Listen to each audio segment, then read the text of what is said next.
Hi, my name is Mosh Hamedani, and I'm super excited to be your instructor. In this 3-hour course, you're going to learn everything you need to get started with SQL or SQL. First, I'm going to give you a 3-minute introduction to SQL. Then we're going to install the necessary tools and write our first SQL query. This course is ideal for anyone who wants to learn SQL from scratch, but also anyone with some basic knowledge who wants to fill in the missing gaps. By the end of this course, you'll be able to retrieve, insert, update, and delete data in databases. We'll talk about tables, relationships, different types of joins, subqueries, regular expressions, and much more. These are the essential concepts that every software developer or data scientist must know. This SQL course is packed with tons of exercises that help you both learn and remember the SQL syntax. Also, there is a table of content below this video, so you can quickly jump to specific tutorials. Now let's jump in and get started. Let's start the course with a quick overview of databases, what they are, and how we use them. A database is a collection of data stored in a format that can easily be accessed. In order to manage our databases, we use a software application called Database Management System or DBMS. We connect to a DBMS and give it instructions for querying or modifying data. The DBMS will execute our instructions and send results back. Now, we have several database management systems out there, and these are classified into 2 categories: relational and non-relational, also called NoSQL. In relational databases, we store data in tables that are linked to each other using relationships. That's why we call these databases relational databases. Each table stores data about a specific type of object, like customer, product, order, and so on. SQL or SQL is the language that we use to work with these relational database management systems. It looks like this.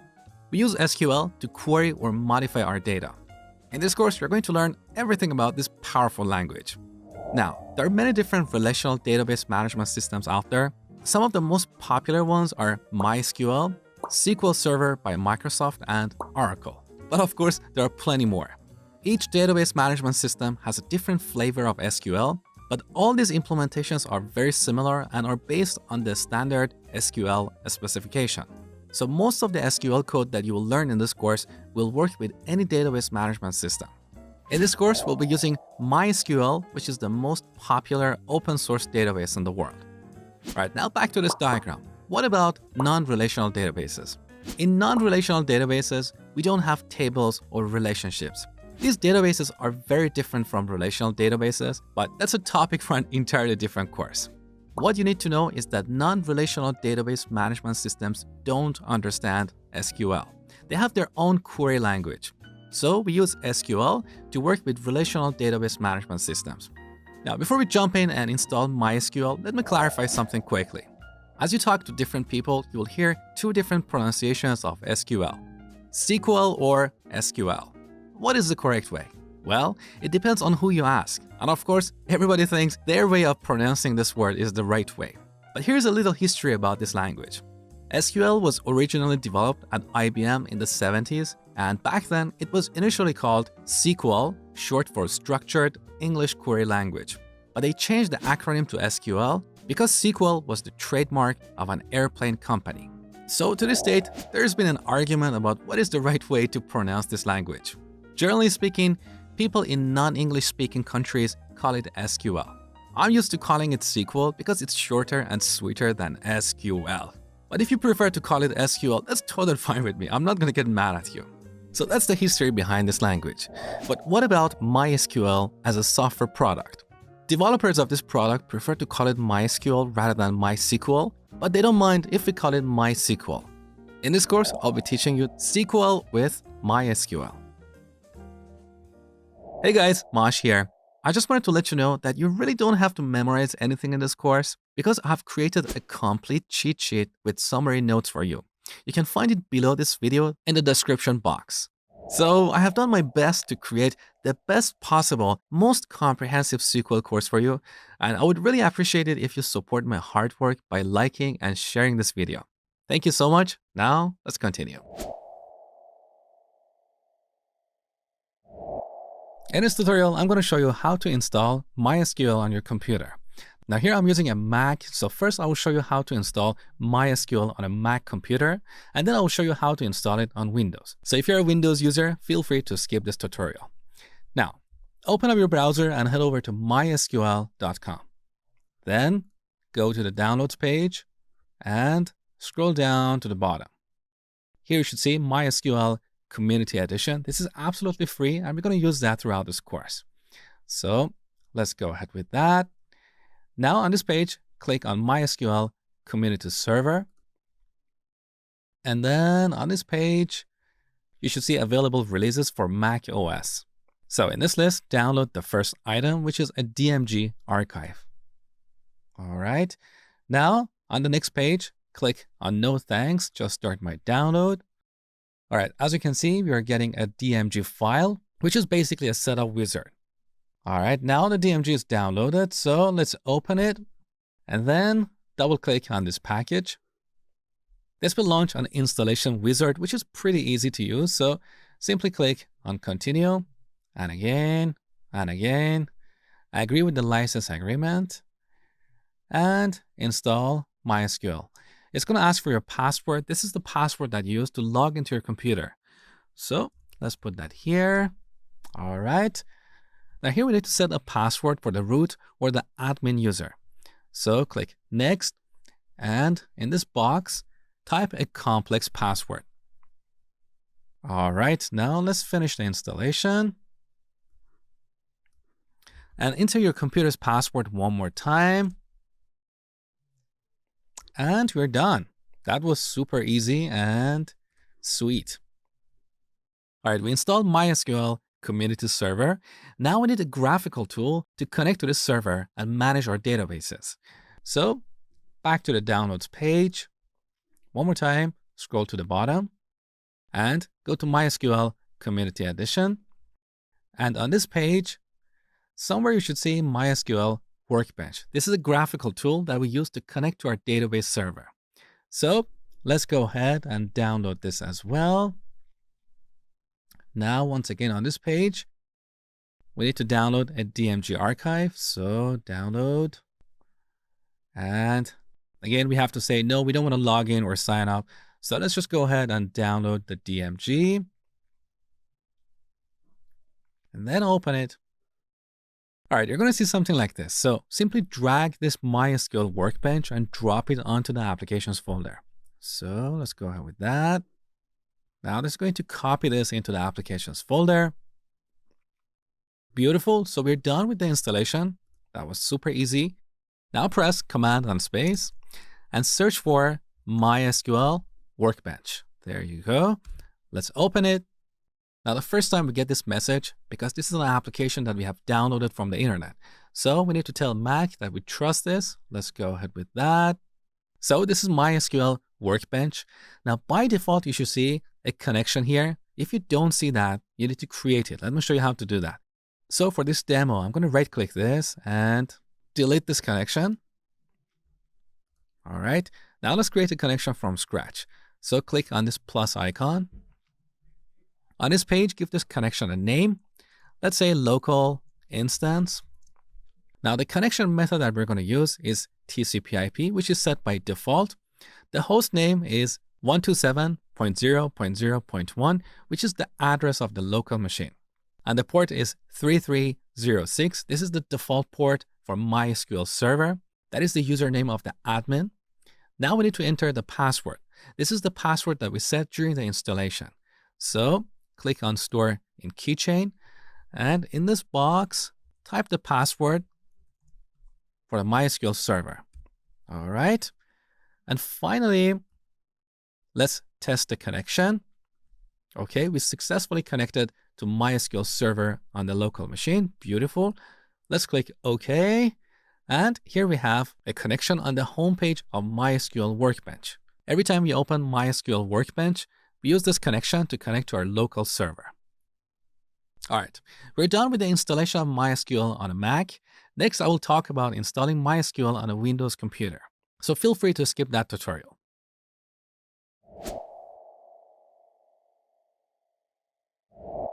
In this tutorial, I'm going to show you how to install MySQL on Windows. So open up your browser and head over to mysql.com. Then go to the downloads page. Now here, scroll down to the bottom. We're going to use MySQL Community Edition, which is absolutely free.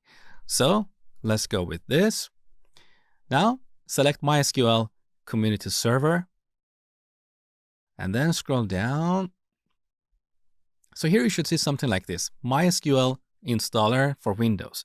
This is the recommended method for installing MySQL on Windows. So click on this. All right, on the next page, scroll down and download the first installer here. On the next page, scroll down and click on no thanks, just start my download. Otherwise, you have to create an account and log in, which is unnecessary for following this course. So let's go with this and save this file to our computer and then run it.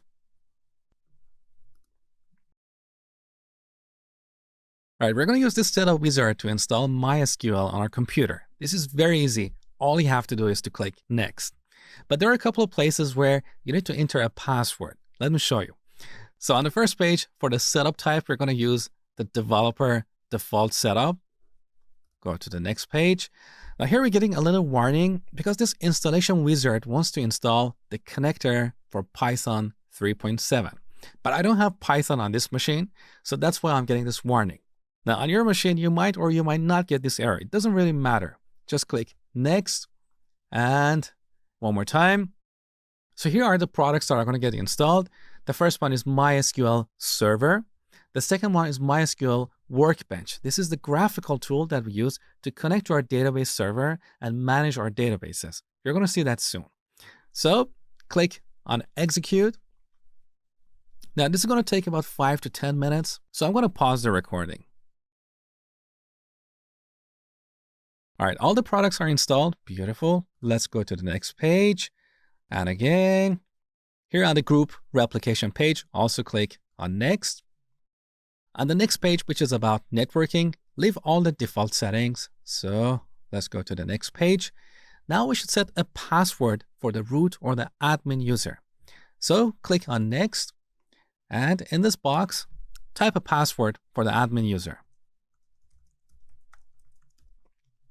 All right, and then let's go to the next page. Once again, leave all the default settings and click on next and execute one more time. All right, and now let's finish the installation. Once again, we have to click on next and then finish. And one more time, there's so many steps. Now here's the page where you need to enter the admin password. So the page is called Connect to Server. You can see the username is root, which represents the admin user. So in this box, enter the password that you set earlier, then click on check. Okay, connection was successful, beautiful. Let's go to the next page and click on execute and finally finish. There you go, we have one more step. Next. Now finally, after all these steps, the installation is complete. Now this is going to start MySQL Workbench, which is the graphical tool we use to manage our databases and run SQL queries. So click on finish.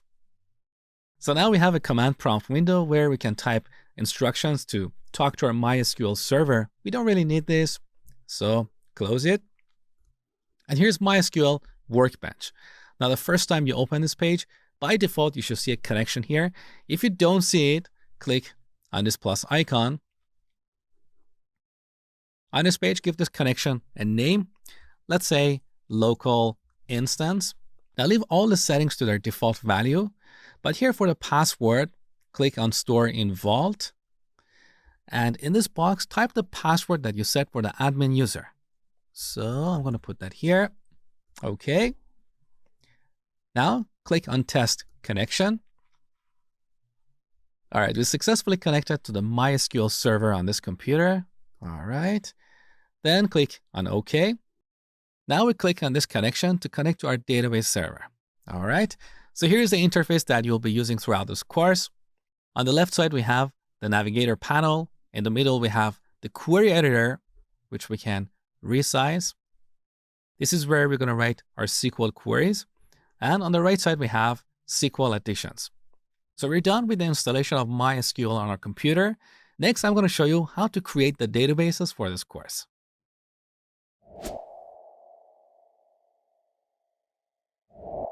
In this tutorial, I'm going to show you how to create the databases for this course.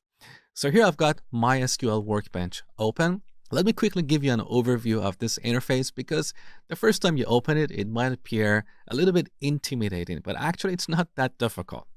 So here on the top, we've got this toolbar with these buttons for creating a new tab for writing SQL code, as well as opening a SQL file.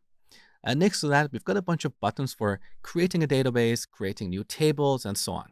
On the left side, we've got the navigator panel with two tabs, administration and schemas.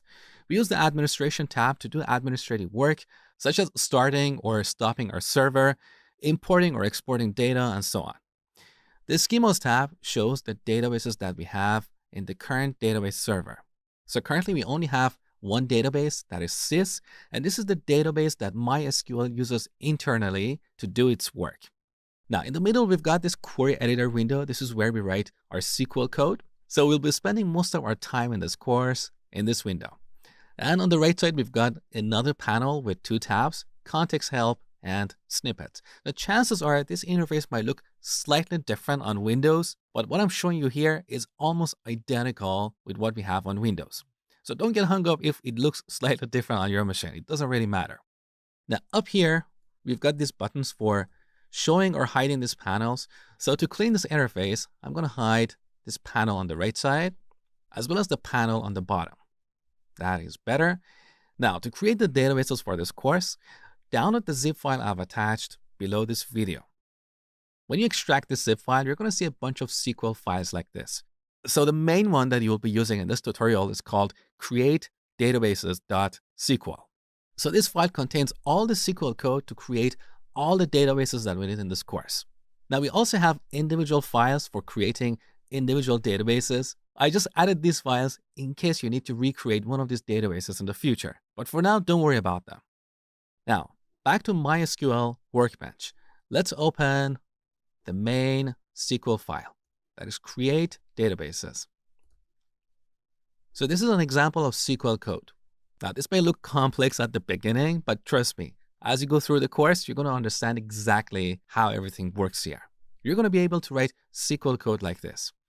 So we want to execute this to create all the databases for this course. To do that, we click on this icon, this yellow thunder icon that we have on this toolbar here. This will execute either the selection or the entire code if there is nothing selected. For example, if I select this line here and click on this icon, this will execute only this line. In this case, we want to execute the entire code, so we shouldn't select anything. And now let's execute this. Beautiful. So here down the bottom, we have this panel called the output window that shows all the operations performed in our database server. So we can check to see if all the operations completed successfully or something went wrong. As you can see, we've got these green ticks next to each operation. Beautiful. So I'm going to close this panel. That's better. Now on the left side in the schemas tab, currently we don't see the new databases. So we'll have to refresh this view. Beautiful. So we've got all these databases that are prefixed with SQL or SQL. I decided to prefix them with SQL so we know that these are the databases for this course. They don't accidentally clash with another database with the same name on your database server. Now, at the time of recording this video, there are only 4 databases here, but as we go through the course, I'm going to update the script for creating the databases. So when you watch this course, chances are you're going to see more databases here. Don't worry about the difference. Now, as an example, let's explore one of these databases. And by the way, we don't need this tab anymore, so let's close it. That's better. Let's expand the SQL Store database.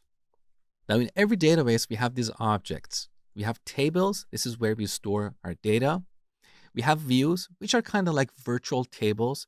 So we can combine data from multiple tables and put them in a view. And this is especially powerful for creating reports. You're going to learn about them in the future. We also have stored procedures and functions. And these are little programs that we store inside of our database for querying data. For example, we can have a stored procedure for getting all the customers in a given city. So we call that procedure and say, hey, give me all the customers in San Francisco. And this will return all the customers in San Francisco. Okay. Now let's expand the tables. So here are the tables in this database. We have customers, we have orders, products, shippers, and so on. Now select this customers table. Whenever you hover your mouse over this item, you should see these three icons on the right side. Click on the rightmost icon that looks like a table with a thunder. With this, we can see all the data in this table. So this is our customers table. In this table, we have these columns like customer ID, which we use to uniquely identify customers. We also have first name, last name, birth date, phone, address, and so on. So these are the columns in this table, and every row is called a record. So every row represents one customer, and these are the pieces of information we know about each customer. Now let's look at another table. Let's open the orders table. In this table, we have these columns like order ID, customer ID, order date, status, and so on. What is this customer ID here? We use this column to identify who has placed each order. Now, what is interesting here is that you're referring to these customers using their customer ID, which uniquely identifies them. In other words, if John Smith has placed an order, we don't store John Smith here. We only store John's customer ID. Why is that? Here's the reason. It is possible that John Smith might have placed multiple orders in our system. Now, every time John places an order, we need to look up his address and phone to ship his order. Now, it is possible that some of this information might change in the future. John might move to a new place or change his phone number. He might even change his name. If we repeat all that information next to each order, then we'll have to come back and make changes in multiple places. In contrast, with this design, we only store the ID of John here. So anytime we want to change any information about John, instead of changing that here, we go back to our customers table. So let's look at the customer with ID 6. That is actually called Elka. So here are all the information about Elka. This is her phone number, this is her address, and by the way, this is all dummy data that I created using a tool. So if any information about Elka changes in the future, this is the only place that we need to modify. So this is how these databases work.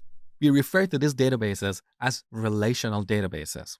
That basically means in this kind of databases, we have multiple tables that are related to each other using a relationship. So internally, there is a relationship between the customers table and the orders table. So the customer ID column in the customers table is related or linked or associated with the customer ID column in the orders table. Here's the orders table, and here we have the customer ID column. So this was a brief introduction to relational databases.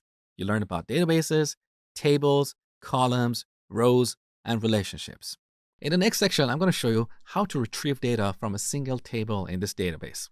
But before going any further, as an exercise, I want you to explore the invoicing database. Look at all the tables, look at all the data to get an idea of the kind of data we have in this database. We're going to use this database a lot in the future. So we'll spend a couple of minutes to explore this database.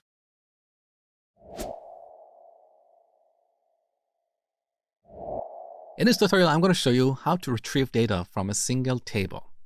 Now look at the navigator panel. Currently, none of our databases is displayed in bold. That means none of these databases is selected for querying. So the first step to write a query to get data from a database is to select a database. The query that we'll write will be executed against that database. In this demo, we're going to use this SQL stored database. So we type out use SQL _store. Now, use is a keyword in the SQL language, and that's the reason it's displayed in blue. Now, SQL is not a case-sensitive language, and that means we can use uppercase or lowercase characters. It doesn't really matter, but as a best practice, we should capitalize the SQL keywords and use lowercase characters for anything else. So now let's go ahead and execute this query. All right, look, this SQL store database is now displayed in bold. Now in MySQL Workbench, we can also select a database by double-clicking that. So now I double-clicked SQL invoicing and it's the current database. Now if we run this query again, the SQL Store database becomes selected. All right, now let's write our first query to retrieve all the customers in this database. So after the use statement, we're going to use the select statement. Here's the basic syntax or basic structure of the select statement. We type out select. In front of that, we specify the columns that we want to retrieve. For example, we can retrieve the customer ID column as well as the first name column, or we can retrieve all columns using an asterisk. Now, after that, we use the from clause, and this is where we specify the table that we want to query. In this case, the customers table. So this is the simplest query to select all the customers in a given table. Now, whenever you have multiple SQL statements, you need to terminate each statement using a semicolon. So look, we have a red underline here that indicates an error. If you hover your mouse here, you can see this tooltip saying select is not valid at this position because we didn't terminate the first statement with a semicolon. Okay, now let's execute this query one more time. Once again, we can click on this button here, or we can use a shortcut. So look at the query menu on the top. The first item is execute. Now here's the shortcut for this command. On Mac, it's Shift, Command, and Enter. On Windows, it's going to be different. Honestly, I'm not sure. So whatever it is, use that. So I'm going to press Shift, Command, and Enter. And here are all the customers in this table. So this select statement has two clauses, the select clause and the from clause. But there are other clauses that we can use to filter and sort data. For example, we can use the where clause to filter the result and get the customer with ID 1. So we can write an expression like this, where customer underline ID equals 1. Now when we execute this query, we'll only get the customer with ID 1. So this is the where clause. We can also sort the data. So after where, we use the order by clause. And here we specify the columns that we want to sort the result on. Let's say we want to sort these customers by their first name. So we type out first underline name. That is the name of one of the columns in this table, right? Now, if we execute this query, this order by doesn't really have any impact because we only get one record in the result. So let me temporarily take out the where clause. To do that, we can put two hyphens in front of this line. Now this line is treated as a comment, which means the SQL engine is not going to execute this. Okay, so let's execute this query one more time. Now all the customers that we get are sorted based on their first name. So that's the basic idea. Now over the next few tutorials, you're going to learn more about each of these clauses in detail. But what you need to take away in this tutorial is that these three clauses, from, where, and order by, are optional. As you can see, in this example, I'm not using the where clause. We can also comment out the order by clause. We can also comment out the from clause. So instead of selecting all the columns in a given table, we can select some values like 1 and 2.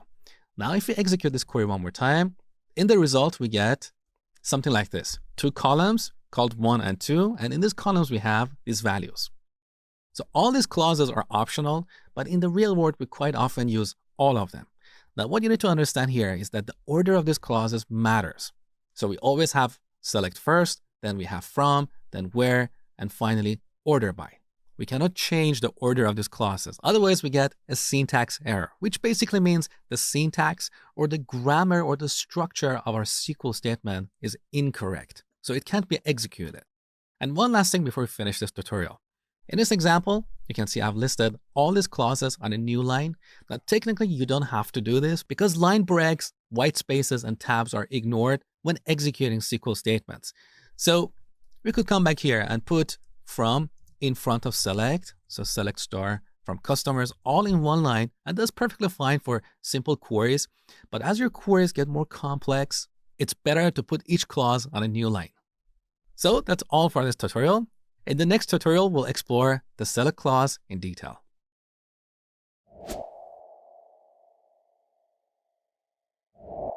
In this tutorial, we're going to look at the select clause in detail. So since our current database is SQL Store, to clean things up, I'm going to remove the first statement. We don't really need it now. Also, I'm going to delete these two comments. We just want to focus on the select clause. All right. So what can we do with this select clause? Well, in the last tutorial, you learned that if we use an asterisk, this will return all the columns. Alternatively, we can specify the columns that we want. And this is helpful in situations where you have a big table with so many columns and perhaps millions of records. If you want to bring back all that data, that's going to put a lot of pressure on the database server, in this case MySQL, as well as the network. So that's when we explicitly specify the columns that we want to get. Let's say we want to get the first name and last name columns. Execute the query. As you can see, we only get these two columns, and they're in the same order we specified here. So if we change the order and put the last name first and execute the query again, now you can see the last name column comes first. Now let's add a new column to the end. Let's get the points for each customer as well. Run the query. So these are the points for each customer, which are calculated based on their shopping. Now let's say we want to get these points and put them in a mathematical formula to calculate the discount that we can give to each customer. So here we can use an arithmetic expression. Let's say points plus 10. This is an arithmetic expression. So now if we execute this query, for the first record, you can see that their points will end up being 2283. Let's run the query one more time. There you go.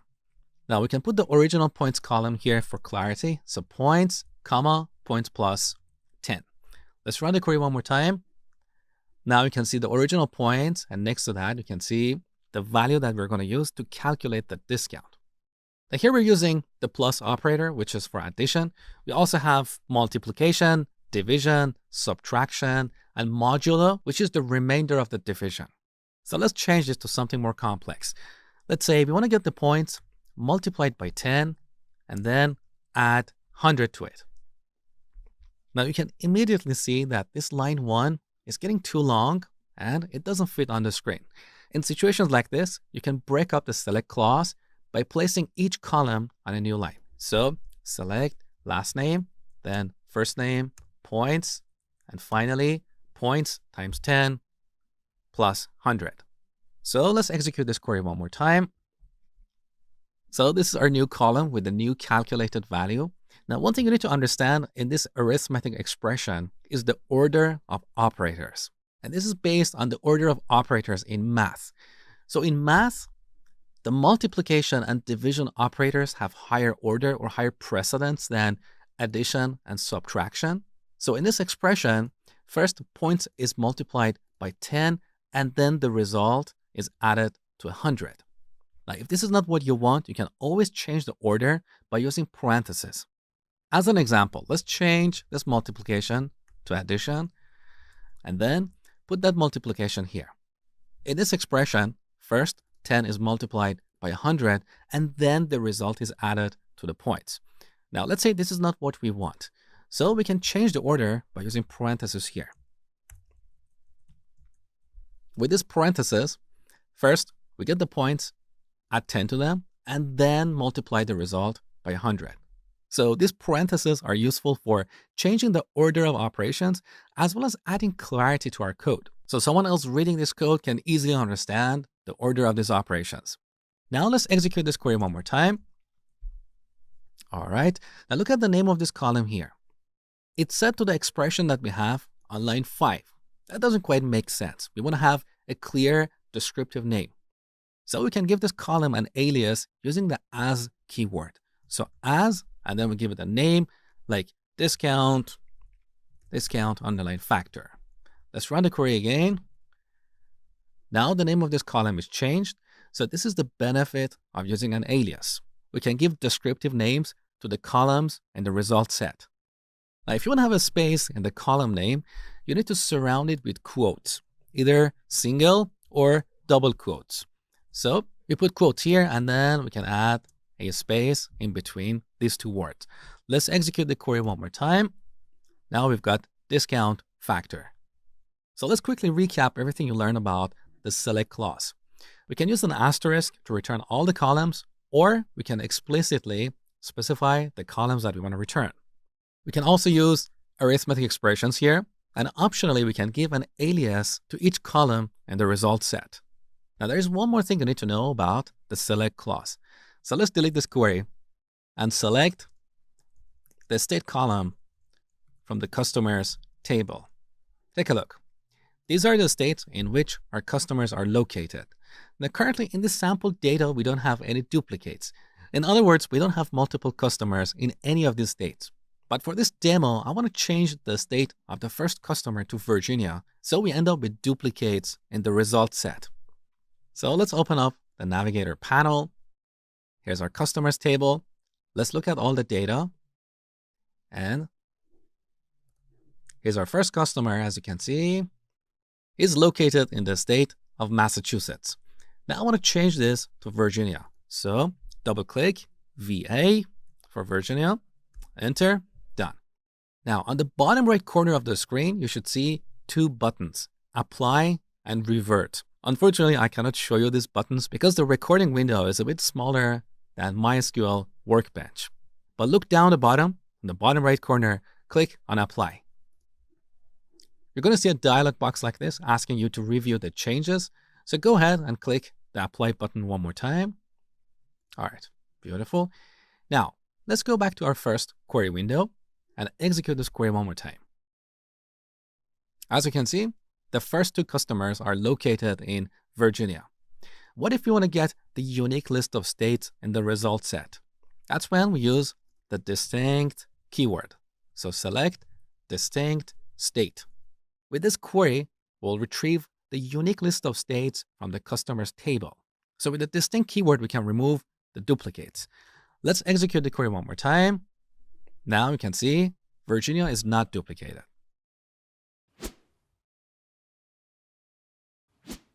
All right, here's an exercise for you. I want you to write a SQL query to return all the products in our database. In the result set, I want to see three columns: name, unit price, and a new column called new price, which is based on this expression, unit price times 1.1. So let's say we want to increase the price of each product by 10%. With this query, we want to get all the products, their original price, and their new price. So pause the video and spend 1 or 2 minutes on this exercise. When you're done, come back, see my solution. All right, this is pretty easy. So we start with select. Now, what columns do we want to select? Name, unit, underline price. And then here we're going to use an arithmetic expression to calculate the new price. So we type out unit price times 1.1 and then give it an alias. So as new underline price, or we could put this in quotes and put a space between new and price. Now, where do we want to select these columns from? From the products table. So from products. Note that I've used uppercase characters for all the SQL keywords and lowercase characters for everything else. So let's go ahead and execute this query. This is what we get. So these are all the products. You can see their original price as well as the new price, which is 10% more expensive.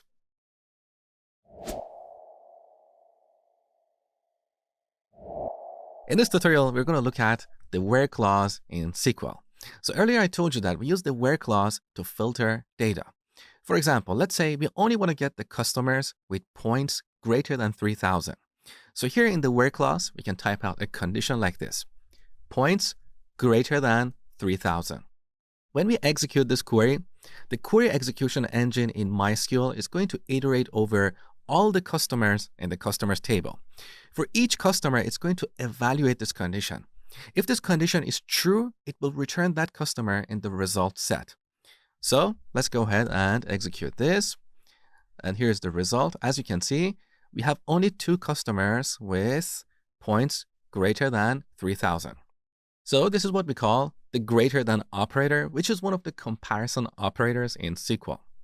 Let me show you the complete list of comparison operators. So we have greater than or equal to. We have less than or equal to.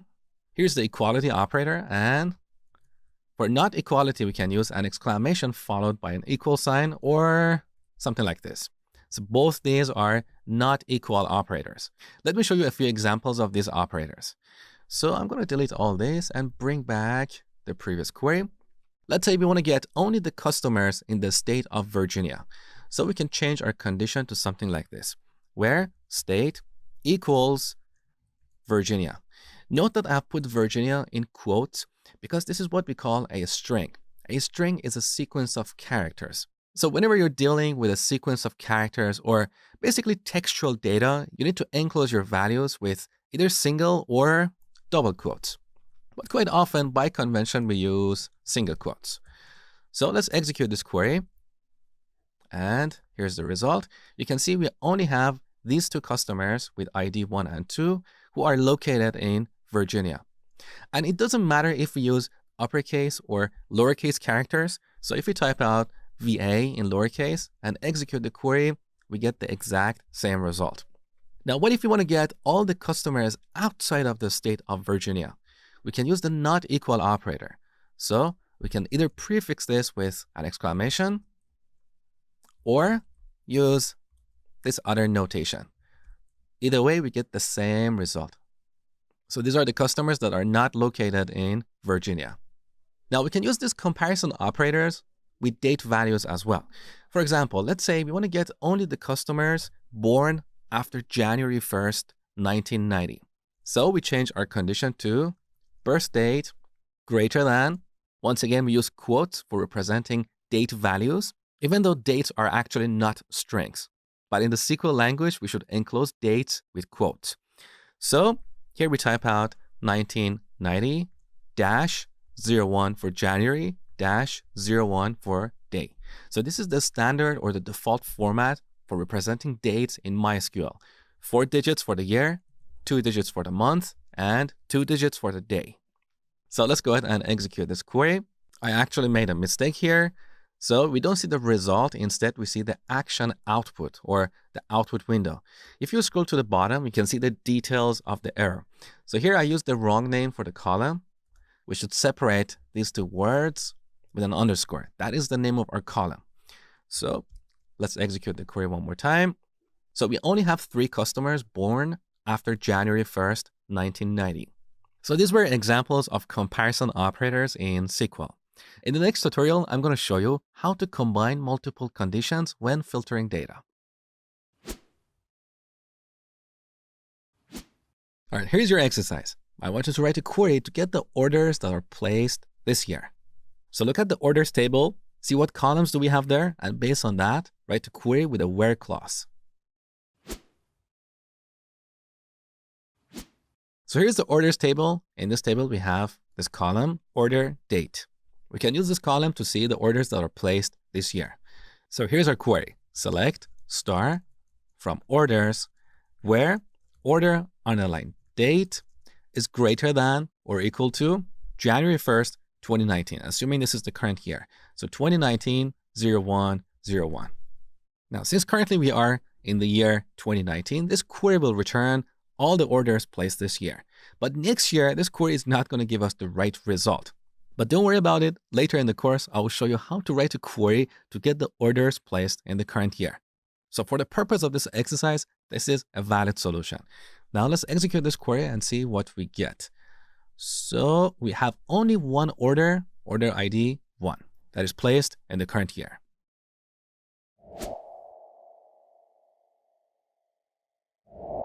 In this tutorial, I'm going to show you how to combine multiple search conditions when filtering data. So let's say we want to get all the customers that are born after January 1st, 1990, who also happen to have more than 1,000 points.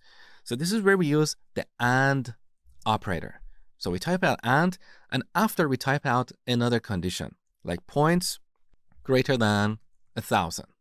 Now when we execute this query, we only get customers who have both these conditions.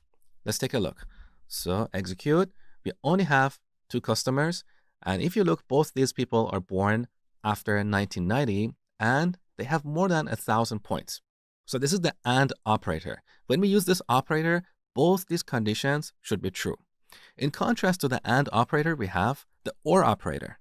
So with OR, if at least one of these conditions is true, that row will be returned in the result set. Let's take a look. Now we execute this query again.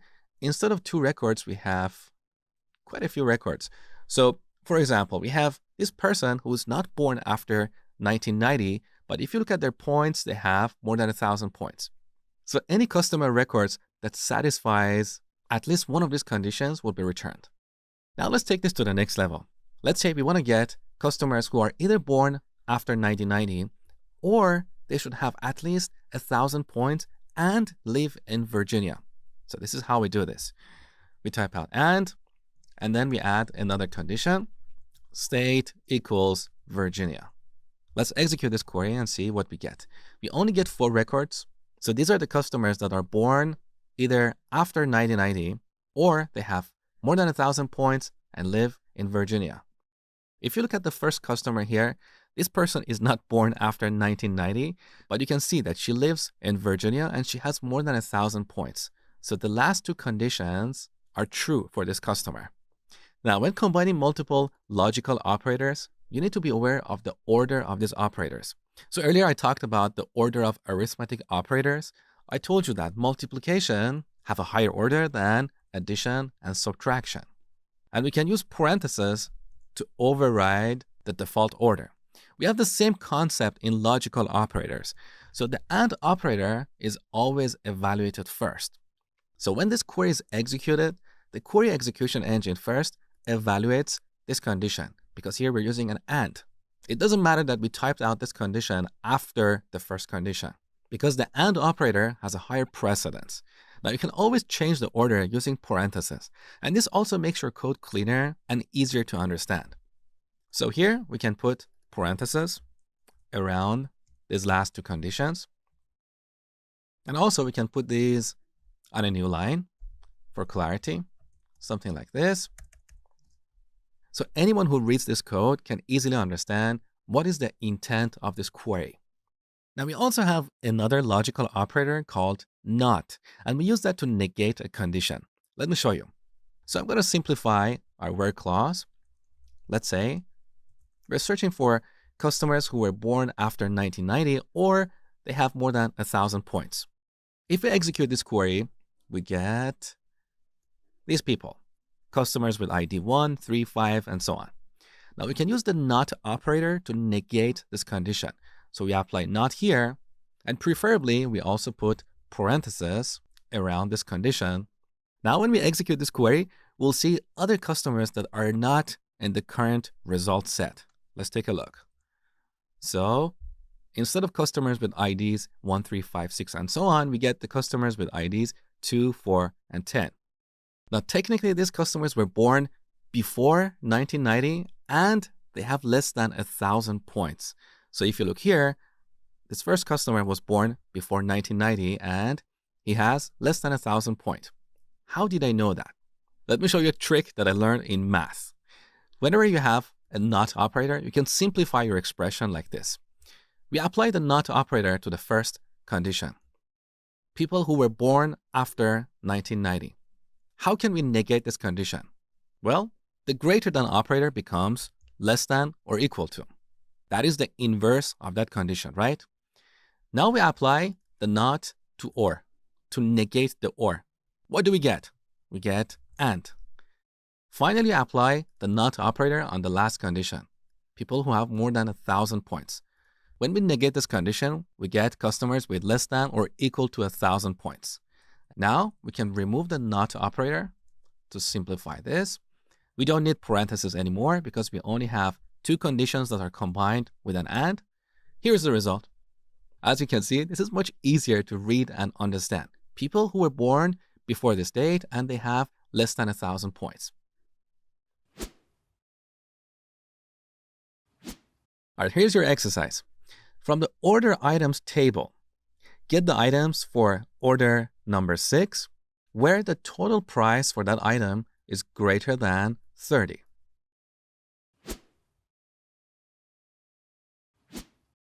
All right, here's the order items table. In this table, we have these columns: order ID, product ID, quantity, and unit price. If we multiply the quantity by unit price, we can get the total cost of that item. And then we can compare it with 30. So let's go ahead and write this query. Select star from order items, where here we need 2 conditions. One is for the order, so order underline ID should be 6. And the second condition, we want to calculate the total price. So we get the unit price, multiply it by quantity, and this value should be greater than 30. So as we can see, we can use an arithmetic expression in a where clause. It's not limited to the select clause, okay? Now let's execute this query and see what we get. We should get only one item. That is for product 1. Here the quantity is 4 and unit price is just over $8. So the total price for this item is greater than 30. Hey guys, Mosh here. In case you haven't seen my website yet, head over to codewithmosh.com. This is my coding school where you can find plenty of courses on web and mobile application development. In fact, recently I published a complete SQL course that is about 10 hours long, and it teaches you everything you need to know from the basic to the advanced topics such as database design, security, writing complex queries, transactions, events, and much, much more. These are the topics that every software engineer must master. This YouTube course you've been watching is the first 3 hours of my complete SQL course that is about 10 hours long. So if you want to master SQL and get job ready, I highly encourage you to enroll in my complete SQL course. You can watch it anytime, anywhere, as many times as you want. You can watch it online or download the videos. The course comes with a 30-day money-back guarantee and a certificate of completion that you can add to your resume. The price for this course is $149, but the first 200 students can get it for just over $10. So if you're interested, the link is below this video.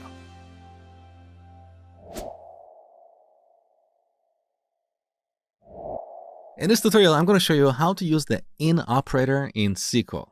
So as an example, let's say we want to get the customers that are located in Virginia or Florida or Georgia. One way to write this query is like this.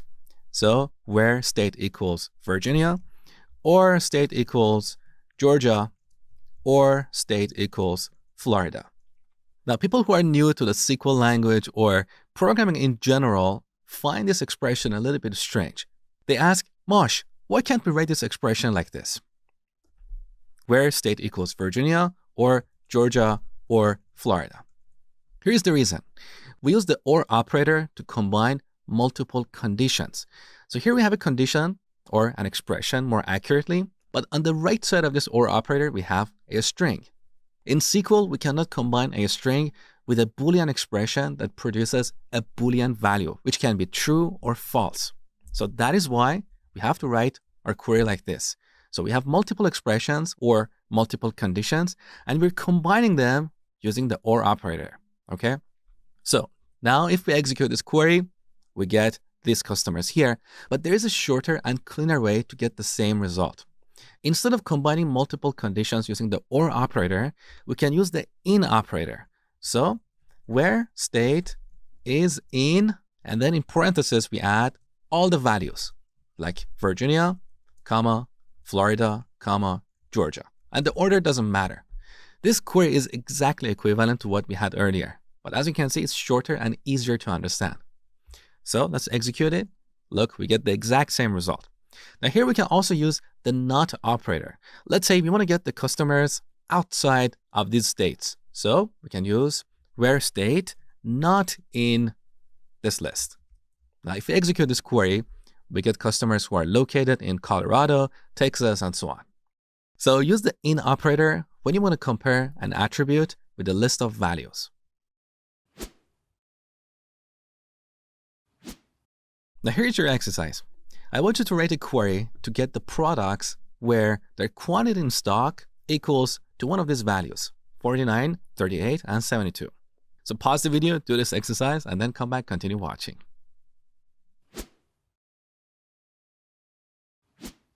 All right, this is pretty easy. So we do a select star to get all the columns from the products table where quantity in stock. In, we use the IN operator to compare this attribute with these values, 49, 38, and 72. Let's execute the query. We get only 2 records because we don't have a product with quantity in stock equal to 72.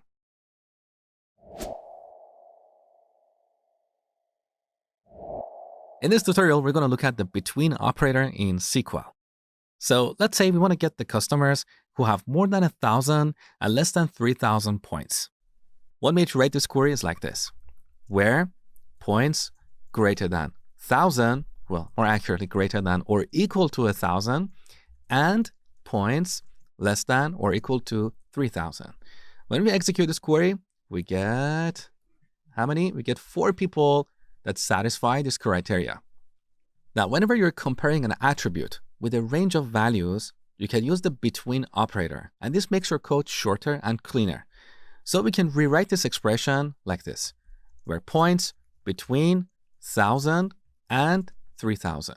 This is exactly equivalent to what we had before. So these range values are also inclusive. That means points is going to be greater than or equal to 1,000 or less than or equal to 3,000. Let's execute the query. We get the exact same result. All right, now as an exercise, I want you to write a query to get the customers that are born between January 1st, 1990 and January 1st, 2000.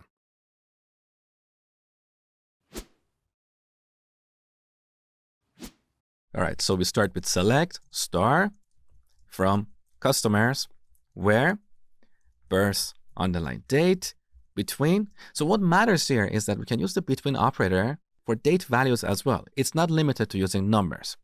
So where birth date between, now we need to supply 2 date values. So as I told you before, the format for dates is 4 digits for the year, so 1990, 2 digits for the month, and 2 digits for the day. So the birthday should be between this value and here's the second value, 2000, 0, 1, and 0, 1. Let's execute this query.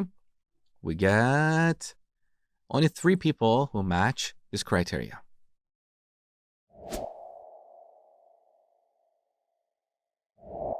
In this tutorial, I'm going to show you how to retrieve rows that match a specific string pattern. For example, let's say we only want to get the customers whose last name start with B.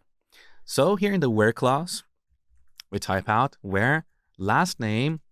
This is where we use the like operator. And right after that, we add a string pattern. So we want to get the customers whose last name start with B, and we have any number of characters after B. So we use the % sign to indicate any number of characters. We might have 1 character after B, or no characters, or 10 characters. With this pattern, we get all the customers whose last name start with B. And also, it doesn't matter if it's an uppercase or a lowercase b. So let's execute this query. There you go. So we only have 3 customers whose last name start with B. As another example, let's say we only want to get the customers whose last name start with brush. So we change our pattern to brush %. Now let's execute the query. We only get this 1 customer here. Now this % sign doesn't have to be at the end of the pattern. It can be anywhere. For example, let's say we want to search for customers who have a B in their last name, whether it's at the beginning, in the middle, or at the end. So we change our pattern to %B %. This pattern means we can have any number of characters before or after B. Let's execute the query. These are the customers who have a B somewhere in their last name. It doesn't matter if B is at the beginning or in the middle or at the end. Let's look at another example. I want to get all the customers whose last name end with Y. So here's the pattern we use. Let's execute this query, and we have 5 customers whose last name ends with a Y. So this is how we use the % sign. Now we also have an underscore, and that matches a single character. So with this pattern, we get customers whose last name is exactly 2 characters long. We don't care what the first character is, but the second character should be Y. Let's execute this query. Obviously, we don't have any customers whose last name matches this pattern. But if we change this pattern to 5 underscores, so 1, 2, 3, 4, 5, followed by a Y, we should get these customers. So their last name is exactly 6 characters. We don't care about the first 5 characters, but all of them end with a Y. Now, as another example, we can replace the first underscore with B. And that means we want to get the customers whose last name start with B. And after B, we have exactly 4 characters followed by a Y. Let's execute this query. So we only have one customer that matches this pattern. So this is how we use the like operator. We use the percent sign to represent any number of characters and an underscore to represent a single character. Now, this like operator in MySQL is an older operator, but we also have a newer one that is more powerful, and it allows us to search for any string patterns. And that's what I'm going to show you next. All right, here I'm going to give you 2 exercises for the like operator. First, I want you to get the customers whose addresses contain trail or avenue. And next, I want you to get the customers whose phone numbers end with 9.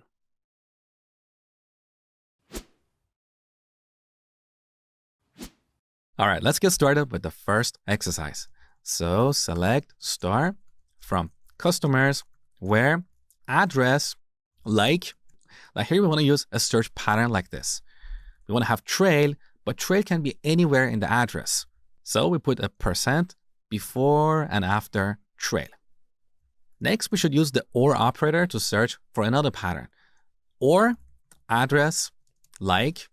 Let me put this on a new line. That is better. Address like, once again, percent, avenue, percent. That's it. So let's execute this query. Here is the result. You should get the customers with IDs 2, 9, and 10.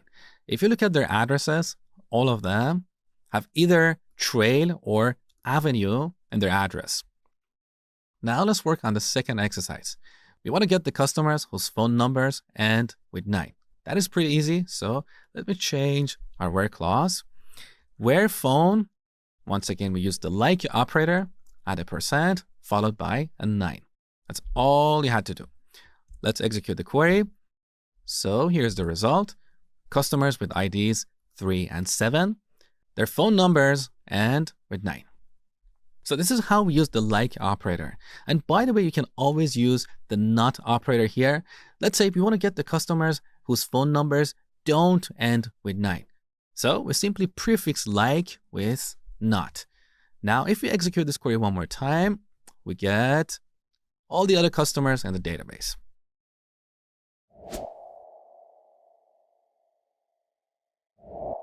In the last tutorial, you learned about the like operator in SQL. So as another example, let's say we want to search for the customers who have the word filled in their last name.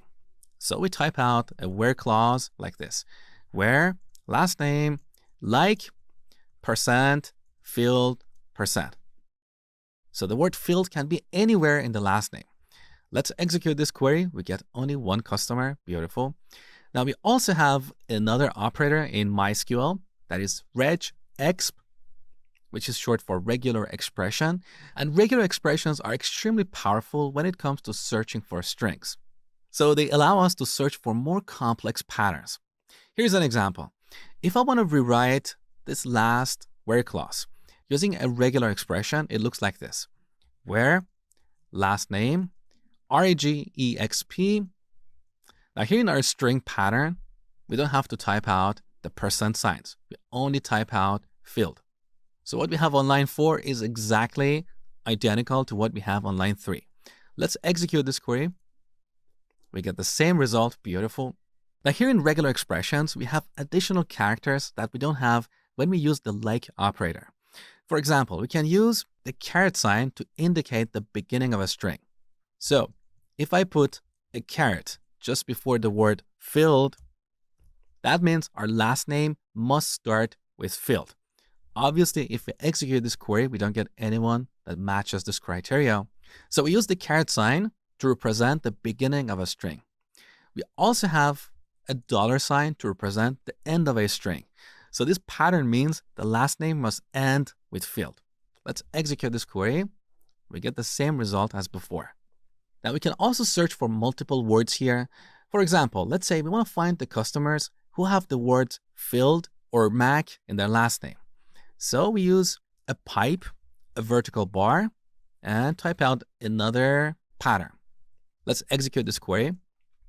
So here we have two customers. One of them has the word Mac. The other has the word field in their last name. Now we can take this to the next level. Let's say we want to find the customers who have the words field or Mac or Rose in their last name. Let's execute the query. We get 3 customers. Beautiful. So we use a pipe or a vertical bar to represent multiple search patterns. Now, as another example, we can change our first search pattern to something like this. Now this pattern means the last name should either start with the word field, or it should have the word Mac in it, or it should have the word Rose. Let's execute the query. Now we get only 2 customers because our customer with the last name Brushfield doesn't match this pattern.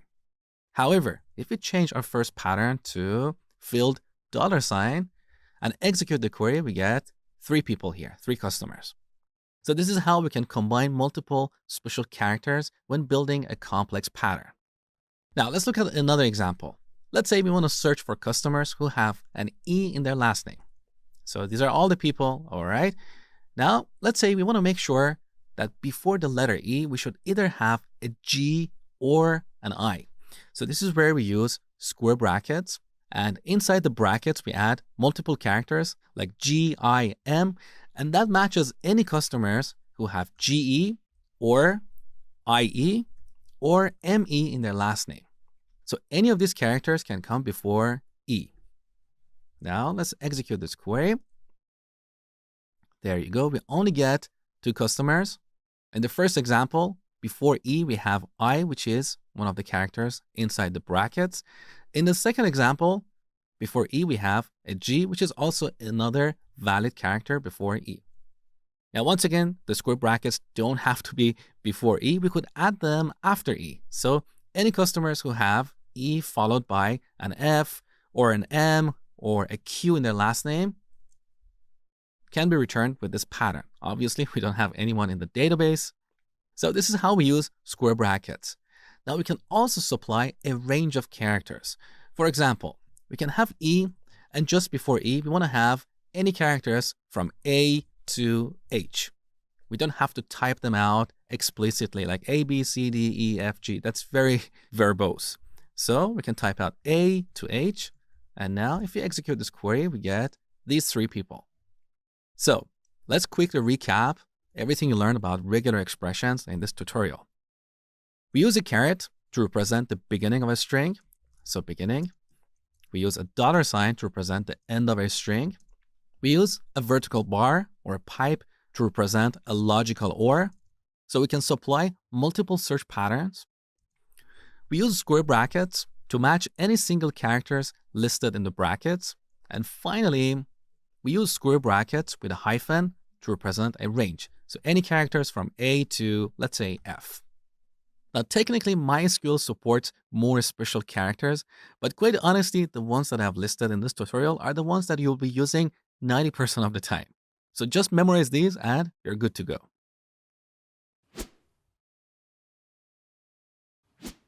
Quite honestly, a lot of beginners find the syntax for regular expressions confusing. So in this video, I'm going to give you 4 exercises that I have carefully designed to help you quickly learn about this syntax. Here's the first exercise.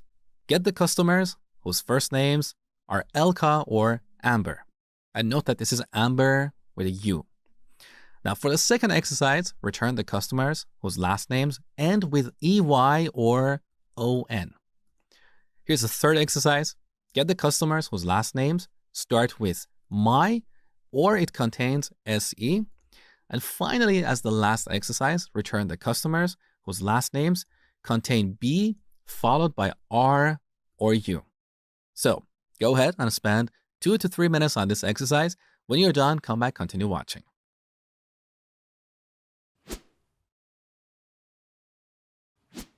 All right, let's knock out the first exercise. So we want to get all, oops, there's a C here. Select star from customers where first name, regular expression. And here's our pattern. We want to search for 2 words, either Elka or Amber. Simple as that. Let's execute this query. We should get 2 customers. There you go. Amber, and Elka. All right. Now let's knock out the second exercise. So I'm going to delete this. We don't need it anymore. So we want to get the customers. Select start from customers, where last name should end with either EY or ON. So in the search pattern, we type out EY followed by a $sign to indicate the end of a string. Then we add a vertical bar to supply the second search pattern. So ON and once again a $sign. Let's execute this query. Oops, actually I forgot to type out regular expression. There you go. So let's execute this query. And we should get these 4 customers with IDs 1, 3, 5, and 7. The first 3, their last names end with EY. And the last customer, his or her last name ends with ON. All right. Now let's work on the third exercise. So I'm just going to change the regular expression here. We want to get the customers whose last name starts with my or contains SE. So we use a caret to indicate the beginning of a string. So it should start with my, or it should contain SE. Again, very easy. Let's execute this query. And we get the customers with IDs 4, 8, and 10. And finally, we want to get the customers whose last names contain B. So let's change the search pattern. We should have a B followed by R or U. Now, there are 2 ways to write this regular expression. We can use square brackets. So we have B followed by R or U. That's one way. The other way is to use a vertical bar. So BR or BU. These are both valid solutions. So I hope you knocked out these exercises. In the next tutorial, I'm going to show you how to get the records with missing values.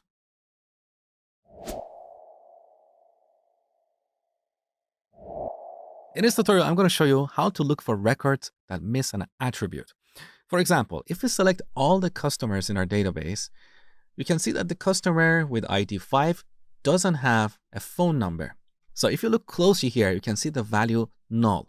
Null means the absence of a value. Now let's say we want to search for all the customers who don't have a phone. Perhaps we want to send them an email and say, hey, your phone is missing in our system.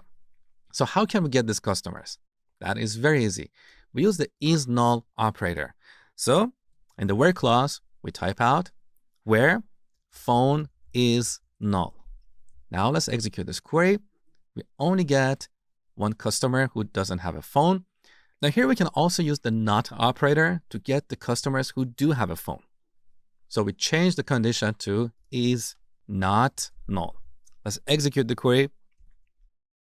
Now in the query results, every customer does have a phone number. For this exercise, I want you to write a query to get the orders that are not shipped yet. This is a very useful query that is used in a lot of real applications. For example, let's say you're an admin for an online shop. You want to see the orders that are not shipped yet so you can follow them up. So write a query to get these orders.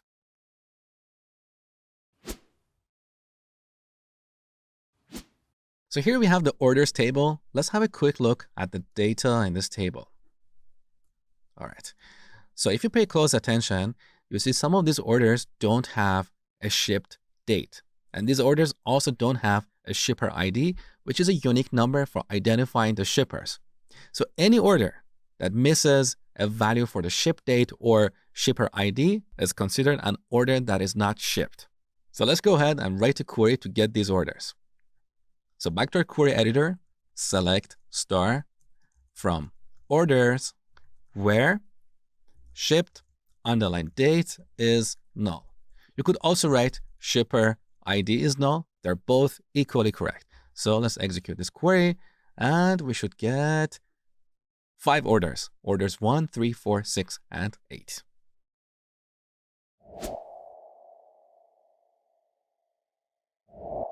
In this tutorial, I'm going to show you how to sort data in your SQL queries. So here we have a query to select all the customers from the customers table. If you look at the query result, you can see that our customers are sorted by their ID. So we have customers 1, 2, 3, 4, and so on. This is the default sort column, but we can always change this using the order by clause. But first, let me explain why the customer ID column is the default sort column. So first, I'm going to open up the navigator panel. On the left side, here's the customers table. Now let's click on this middle icon here that looks like a tool. This opens up our customers table in the design mode. So here we can change our columns, we can add new columns or remove existing ones, or change their name or order and so on. Now, if you pay close attention, you can see a yellow key just before customer ID. This means that this column is the primary key column for this table. So in relational databases, every table should have a primary key column, and the values in that column should uniquely identify the records in that table. So back to our query window, you can see that the values in this column uniquely identify each customer. So the customer ID column is the primary key column in this table, and that is why when we write a query against this table, our customers are sorted by their ID by default. Now, let me show you how to sort customers by a different column. So here in the order by clause, we type out the name of another column, like first name. Let's execute the query. Now you can see our customers are no longer sorted by their ID. Instead, they're sorted by their first name in ascending order. Now, if you want to reverse the sort order, simply type out DESC, which is short for descending. Now, we are sorting these customers in descending order. Okay, we can also sort data by multiple columns. For example, let's say first we want to sort our customers based on their state, and then within each state, we want to sort them by their first name. So we type out multiple columns here, state and first name. Let's execute the query. Now you can see that the first state we have here is California, followed by Colorado. And now here in Florida, we have two customers, and these customers are sorted by their first name. Let's have a close look here. So first we have Amber, and then we have this other customer here. Now we can also use the descending argument anywhere here. For example, we can sort these customers by their state in descending order, and then sort them by their first name in ascending order, or once again, in descending order. So there are various ways we can sort data. Now, one of the differences between MySQL and other database management systems is that in MySQL, we can sort data by any columns, whether that column is in the select clause or not. For example, let's say we only want to select the first and last name for each customer. Now we can sort the result by any columns in this table. They don't have to be first name and last name. For example, we can sort them by their birth date. Take a look. So this is a valid query in MySQL, but other database management systems sometimes yell at you when you write a query like this. Now we can also sort data by an alias. For example, here in our select clause, let's add the number 10 and give it an alias as, let's say, points. So points is not a valid column in this table. It's simply an alias for an expression. In this case, a simple number. Now here we could have a complex mathematical expression. It doesn't really matter. We can still sort data by an alias. So we can order by points and then first name. Once again, this is a valid query from MySQL's point of view. Now, one last thing before we finish this tutorial. I've seen some tutorials that teach you how to sort data by column positions. For example, here we can order by 1 and 2, and that basically means sort the data by the first name and then the last name. So these are the order of these columns. If we execute this query, you can see that our customers are sorted by their first name and then the last name. While this approach works, it's something that you should avoid, because if in the future you come back here and add a new column in front of the first name column, let's say birth date. Now our customers are no longer sorted in the previous order. So sorting data by column positions produces unexpected results, and it's something that you should avoid. Instead, always sort by column names, like first name.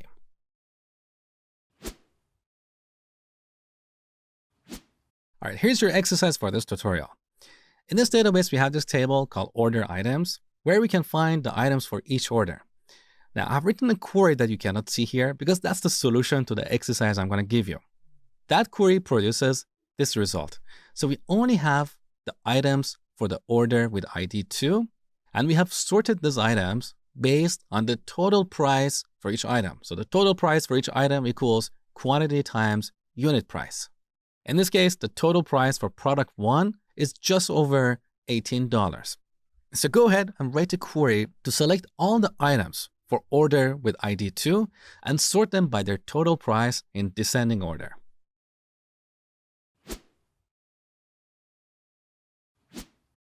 All right, let's select everything from order items where order ID equals 2. That returns all the items for this order. Now we want to make sure to sort them by their total price. So here in order by clause, we write an expression, quantity times unit price. This returns the total price for each item. And then we add the descending argument here. So once again, the expression that we use in the order by clause doesn't have to be a column name. It can be an alias or an arithmetic expression like this. Let's go ahead and execute this query. This is what we get. Now for clarity, I would like to add another column in the result. So let's say quantity times unit underline price. We give it an alias like total price. Let's execute the query. We can clearly see that this data is sorted by the total price in descending order. However, there is a bit of duplication in our query. We have repeated this expression in 2 places. So now we can simplify our order by clause by using an alias that is total price. And we get the exact same result. Next, I'm going to show you how to limit the number of records returned from your queries.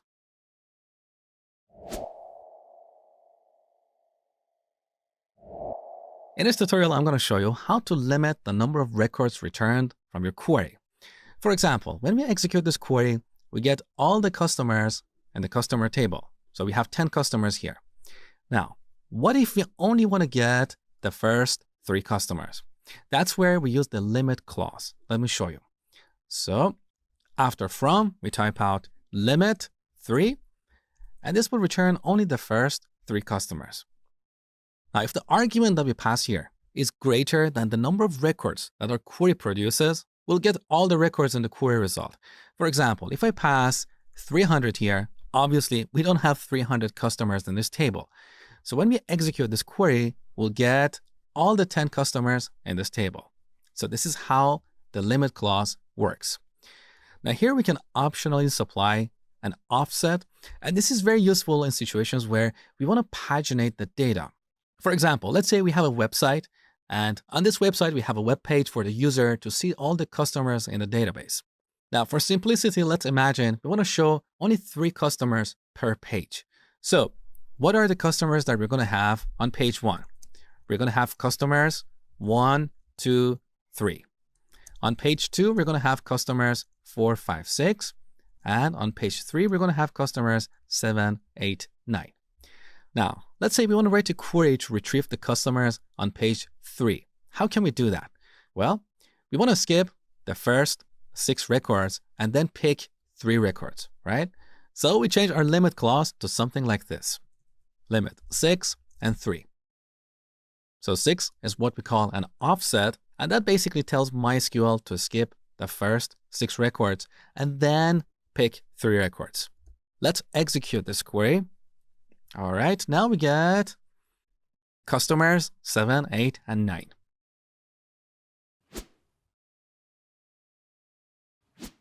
Now, for your exercise, I want you to get the top 3 loyal customers. These are the customers that have more points than everyone else.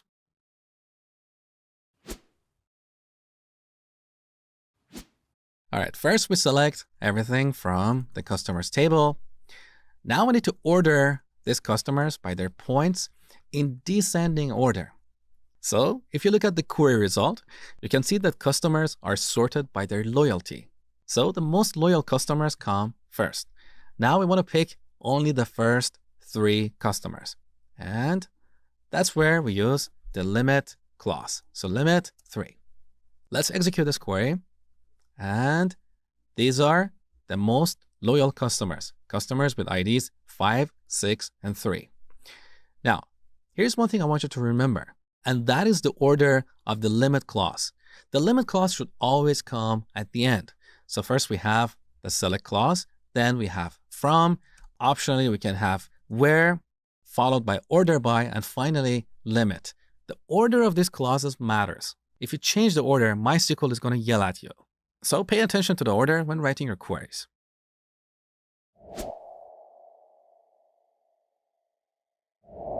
So far, we have only selected columns from a single table. But in the real world, we quite often select columns from multiple tables. And that's what I'm going to show you over the next few tutorials. So on the left side, if you look at our orders table, let's select all the data here. In this table, we're using the customer ID column to identify the customer that has placed each order. Now, as I told you before, we don't store customers' information here, like their phone number, their email, their address, because this information can change in the future. And if a given customer has placed multiple orders, then we'll have to come back and change multiple records. We don't want to do that. That's why we have separate tables for customers and orders. Now, in this tutorial, I'm going to show you how to select the orders in the orders table, but instead of showing the customer ID, show the full name for each customer. So let's go back to our query window. All right, so we want to select everything from the orders table.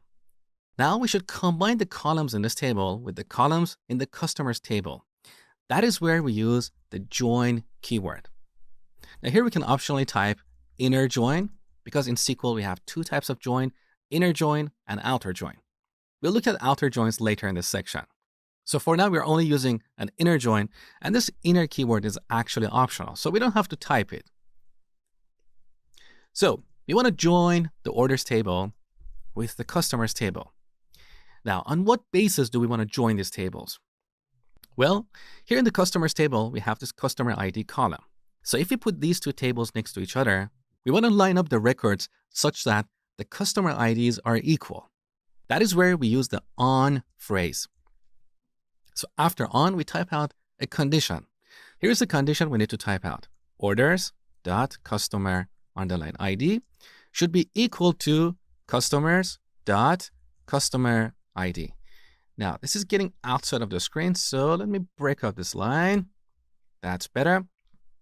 So with this query, we are telling MySQL that, hey, whenever you're joining the orders table with the customers table, make sure that the customer ID column in the orders table equals the customer ID column in the customers table.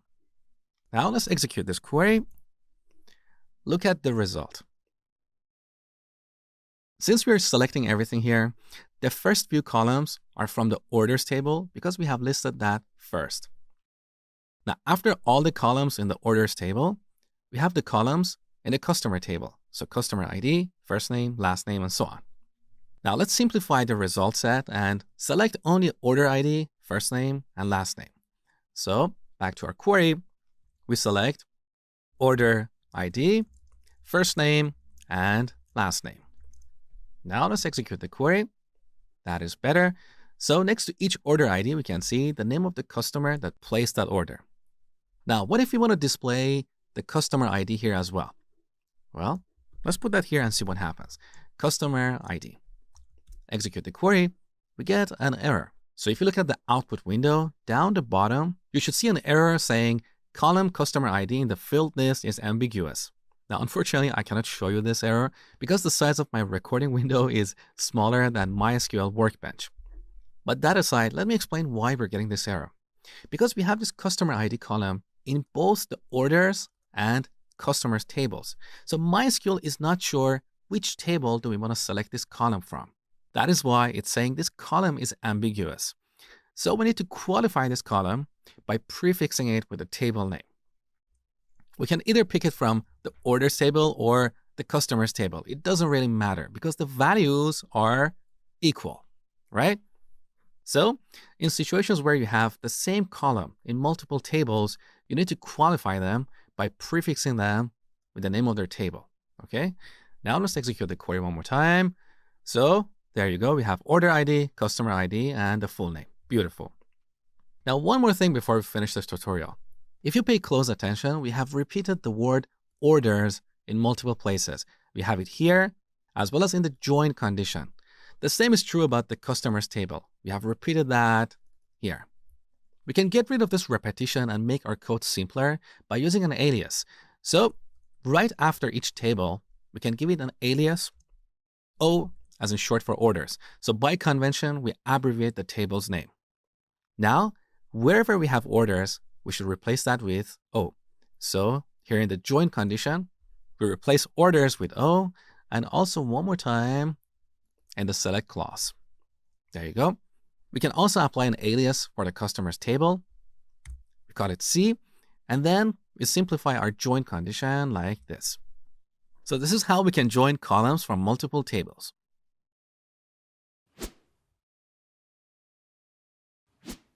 Now, for your exercise, I want you to look at the order items table. So in this table, we have these columns: order ID, product ID, quantity, and unit price. Now, I want you to write a query and join this table with the products table. So for each order, return both the product ID as well as its name, followed by the quantity and the unit price from the order items table. And by the way, make sure to use an alias to simplify your code.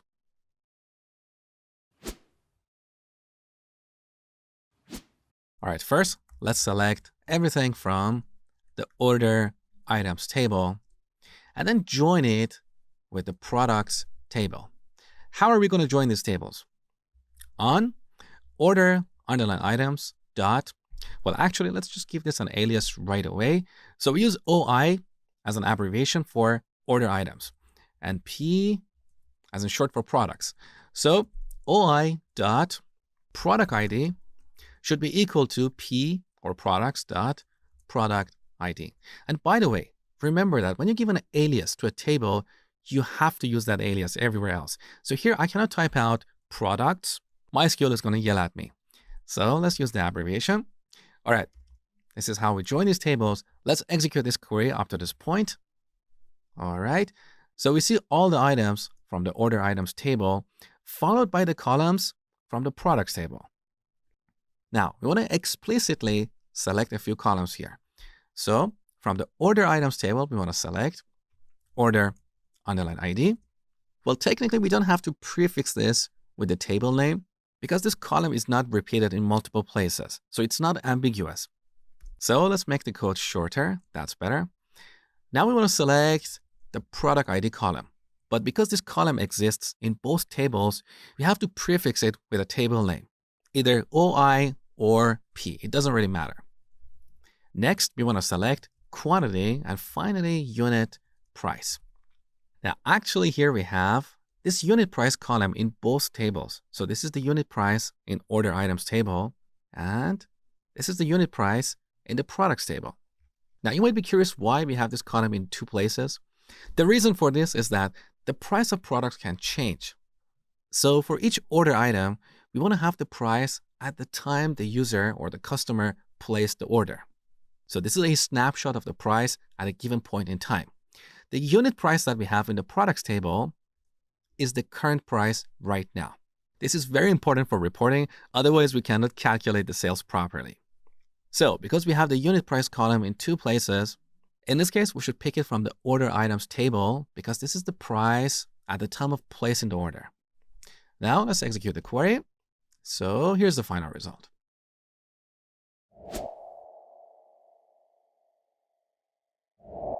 In the real world, when you work as a developer or a database administrator, quite often you will have to work with multiple databases.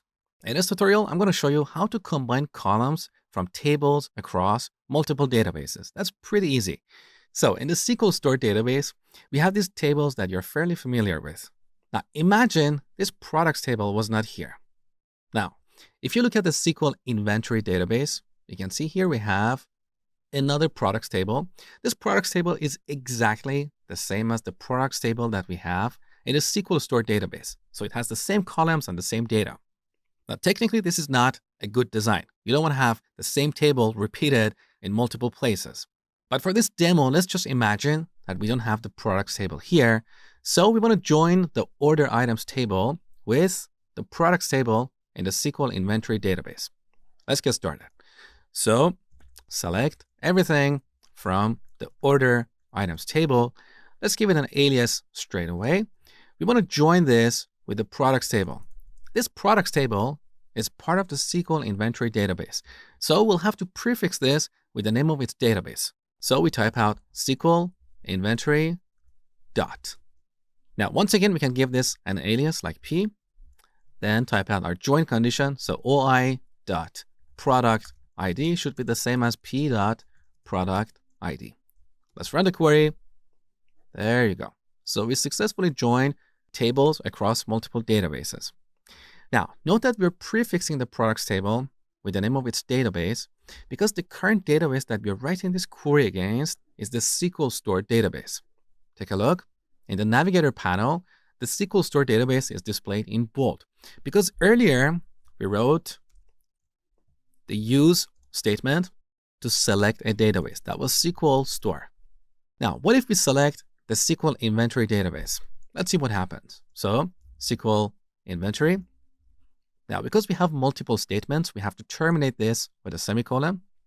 Now, we want to select everything from the order items table, but we don't have this table inside of this database. So now we'll have to prefix this table with the name of its database. That is SQL_store. Let's execute the query. Okay, everything works beautifully. So here's the lesson. You only have to prefix the tables that are not part of the current database. In other words, your query will be different depending on the current database.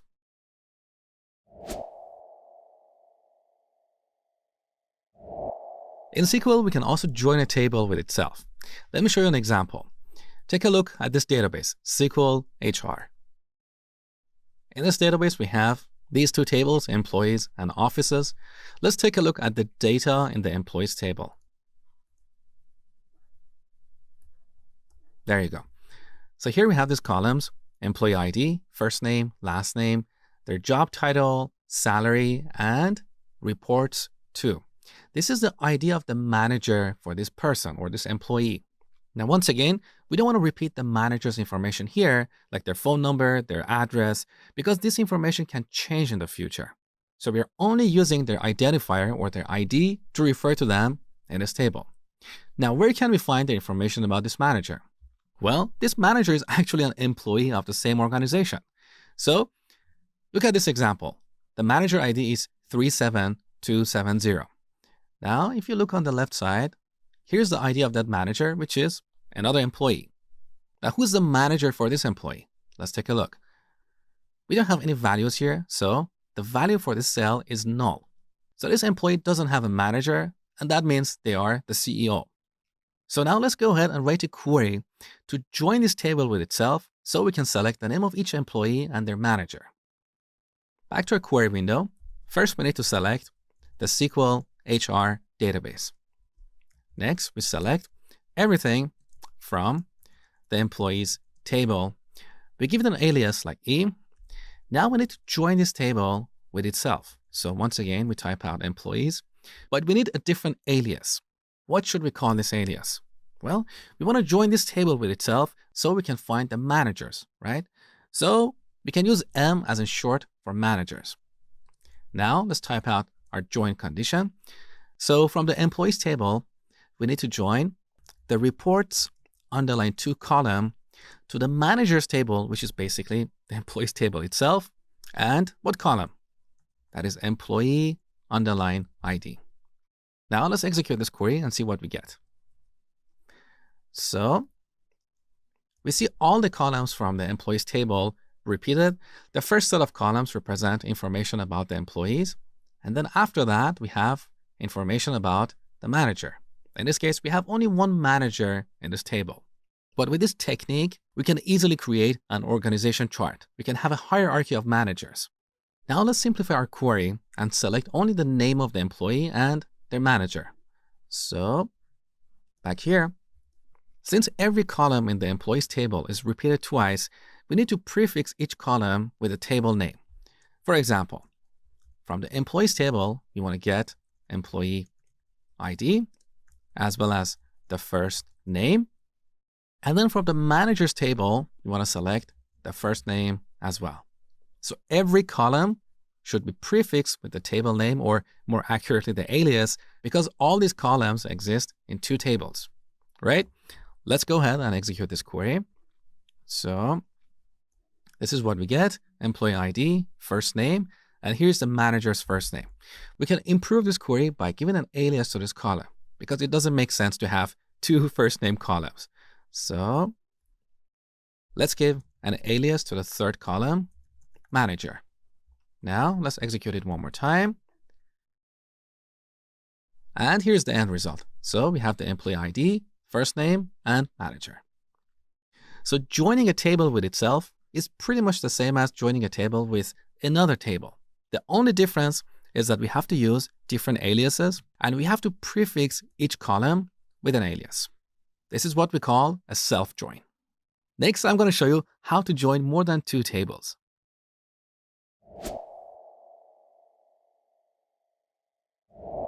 In this tutorial, I'm going to show you how to join more than two tables when writing a query.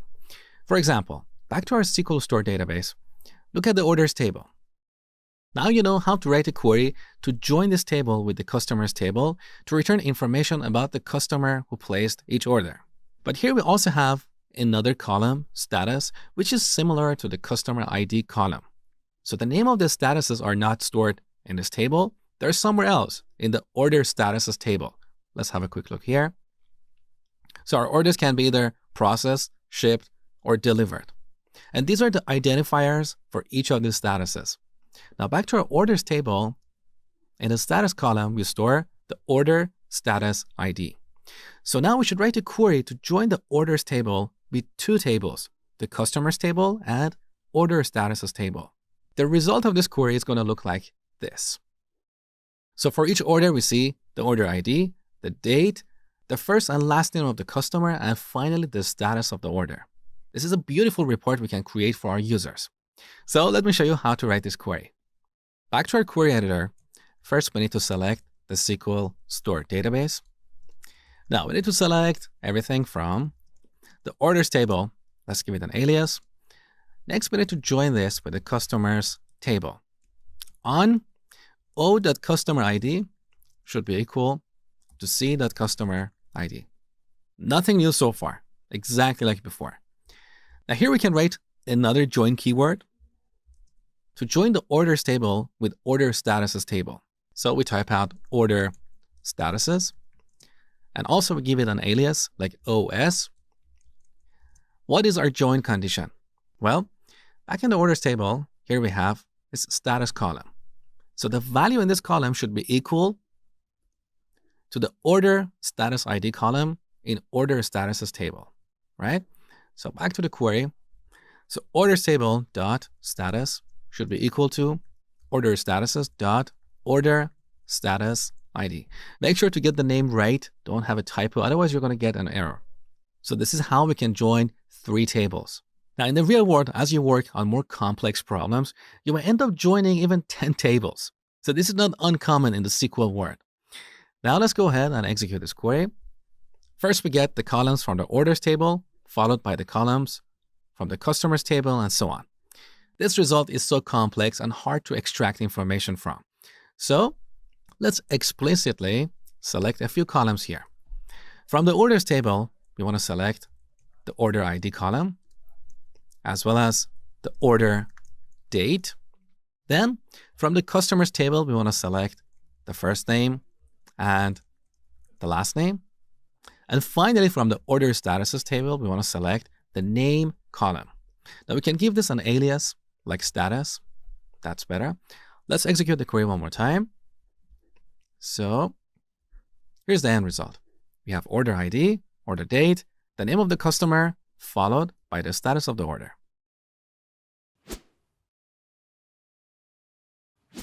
All right, for your exercise, take a look at this SQL invoicing database. Here we have this table, payments, and these are the payments that each client has made towards a given invoice. Let's take a look at the data. So we have these columns, like client ID, that identifies the client. So we can join this table with the client's table to see the name of the clients. Next, we have invoice ID. We also have date, amount, and payment method. So similarly, we can join this table with the payment methods table here. Let's have a look at the data in this table. These are the payment methods: credit card, cash, PayPal, and wire transfer. So back to the payments table, I want you to write a query and join this table with the payment methods table as well as the clients table. Produce a report that shows the payments with more details such as the name of the client and the payment method.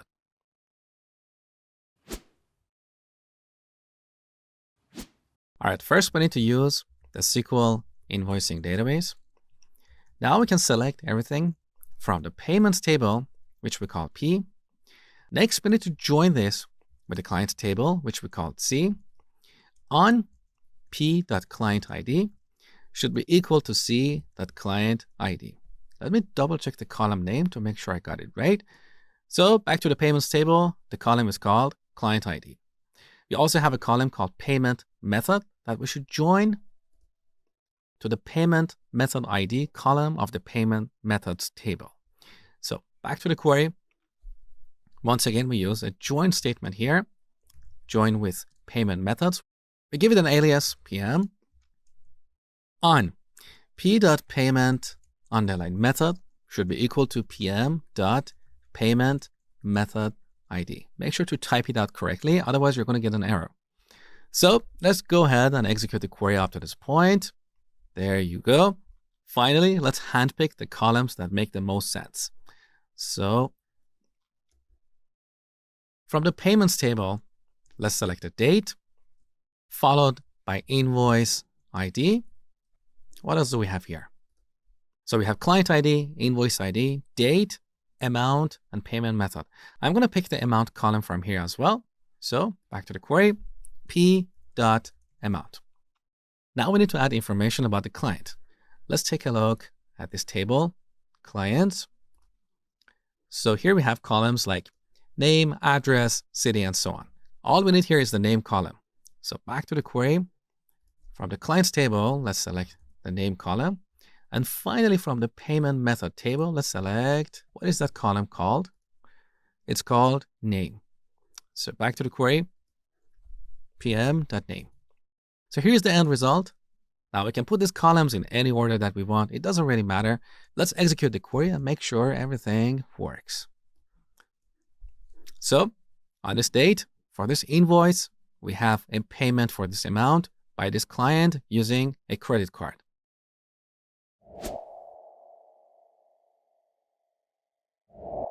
In all the examples you have seen so far, we use a single column to uniquely identify the rows in a given table. For example, in the customers table, we have this customer ID column, which uniquely identifies the rows in this table. But there are times that we cannot use a single column to uniquely identify records in a given table. For example, look at the order items table. In this table, we have columns like order ID, product ID, and so on. Now, if you look at the data, you can see that the values in the order ID column are repeated. They're duplicated. We have 222, 66, and so on. So we cannot use this column on its own to uniquely identify each record. The same is true for the product ID. The values in this column are also duplicated. So in this table, we use the combination of the values in both these columns to uniquely identify each order item.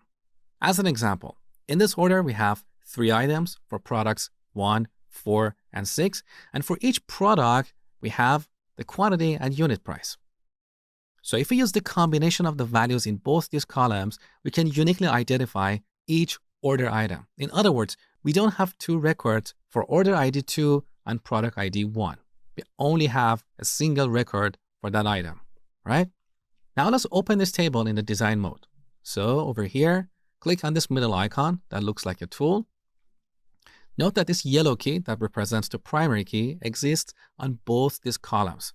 This is what we call a composite primary key. A composite primary key contains more than one column. Now, why does this matter? Well, when you have a table with a composite primary key, you need to learn how to join that table with other tables. For example, here we have this table order item notes that we use to keep notes for each order item. Let's take a look at the data here. So we have this column note ID, which uniquely identifies the records in this table. Next to that, we have order ID and product ID. You learn that the combination of these 2 columns uniquely represents an order item. So here for order number 2, for product number 1, we have 2 notes. Now let me show you how to join this table with the order items table. So back to our query, You can see that I've already selected the SQL stored database, so I'm not going to type out a use statement. All right, let's select everything from the order items table, give it an alias. Now we need to join this with order item nodes. Also, we give it an alias. How are we going to join these tables? Based on two columns. Back to the order items table. These are the columns that we need to use in our join condition. So in the order items table, we have this order ID column. This should be equal to the same column in order item nodes table. So OIN.order ID. But this is not enough. We should also join these tables based on the product ID column. So we type out and then we type out our second condition. So order items dot product ID should be equal to order item nodes dot product ID. This is what we call a compound join condition. So we have multiple conditions to join these two tables.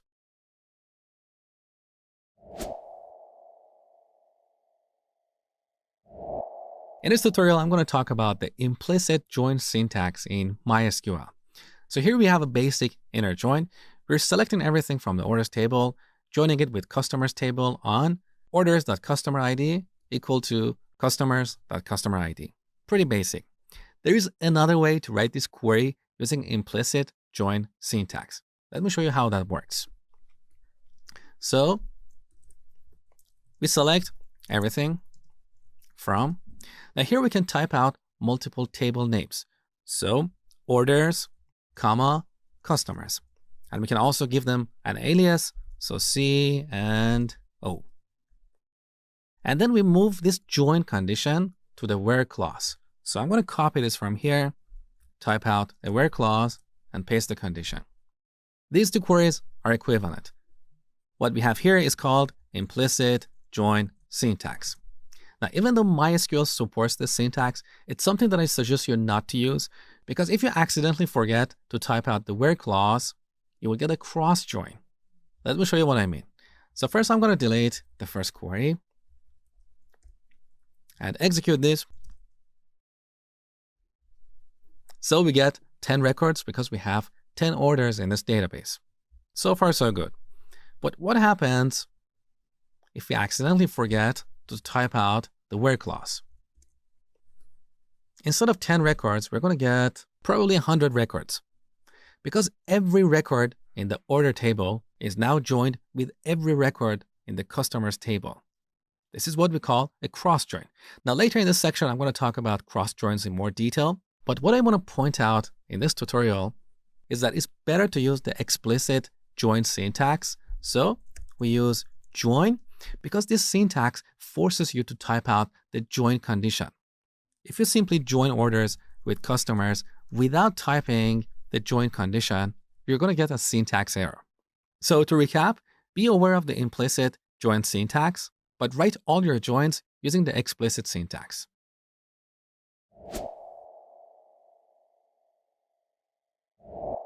Earlier in this section, I told you that in SQL, we have two types of joins, inner joins and outer joins. Now, so far, you have only seen examples of inner joins. And I also told you that this inner keyword is optional. So whenever you type out a join, you're using an inner join. In this tutorial, we're going to look at outer joins and the problems they solve. So let's start by writing a query that uses an inner join, and then we'll convert that inner join to an outer join.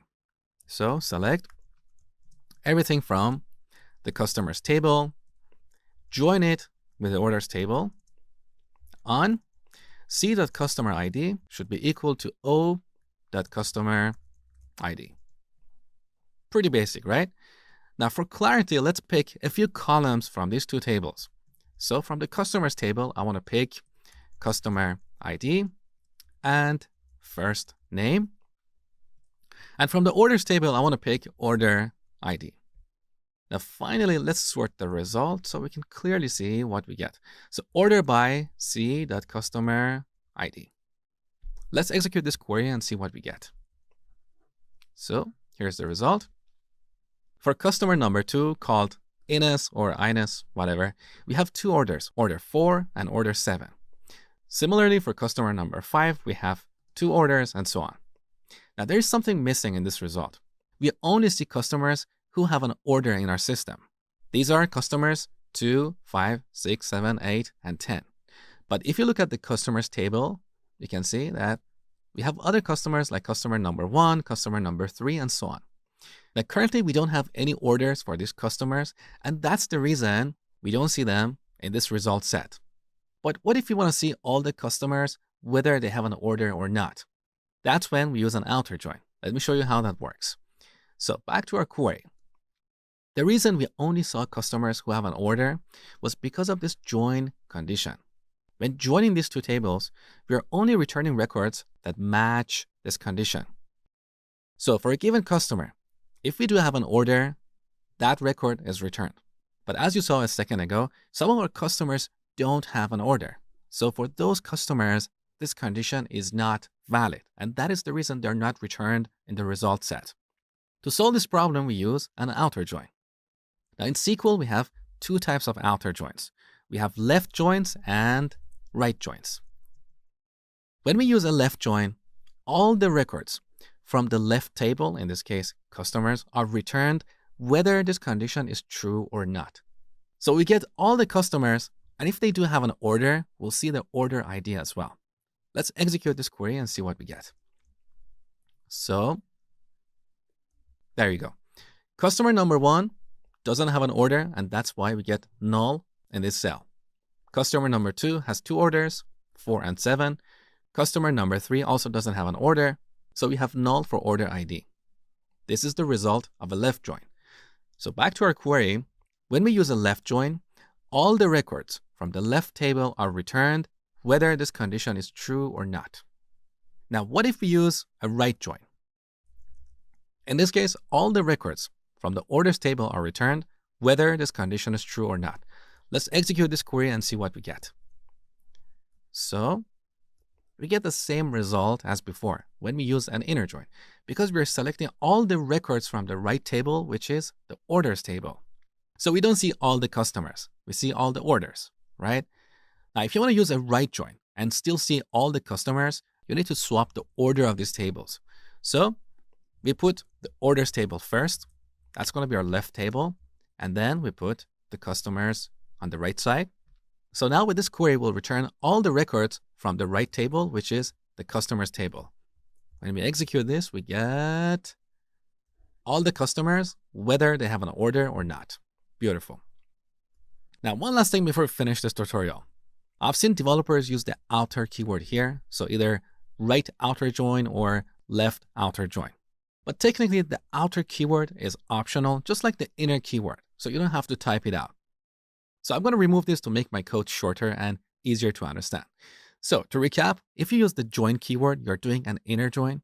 And if you do a left or right join, you're doing an outer join. Here's your exercise for this tutorial. I want you to write a query that produces this result.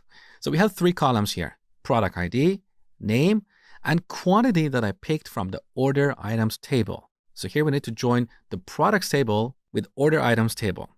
So we can see how many times each product is ordered.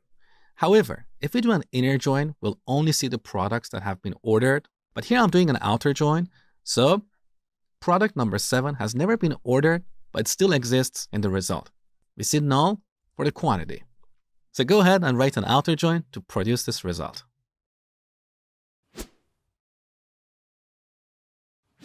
All right, first we select everything from the products table and then do a left join with the order items table. Our join condition is p.productID equals oi.productID. So because we're using a left join, we'll get all the products in the products table, whether this condition is true or not. If they have never been ordered, we'll still see them in the result. Now, let's pick a few columns for clarity. So p.productID, p.name, and oi.quantity. That's it. Let's execute the query. We get the same result as before. So all the products are here, and product number 7 has never been ordered, so we see null for the quantity.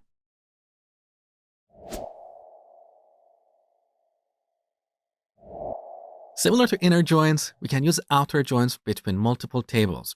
Let me show you. So here's the query that we wrote in the last tutorial. We're doing a left join between customers and orders tables. So when we execute this query, we get all the customers, whether they have an order or not. If they have an order, we see the order ID. Beautiful. Now, if you look at the orders table, you can see that some of our orders have a shipper ID. These are the orders that have been shipped. So now let's join the orders table with the shippers table to display the name of the shipper in the result. So back to our query.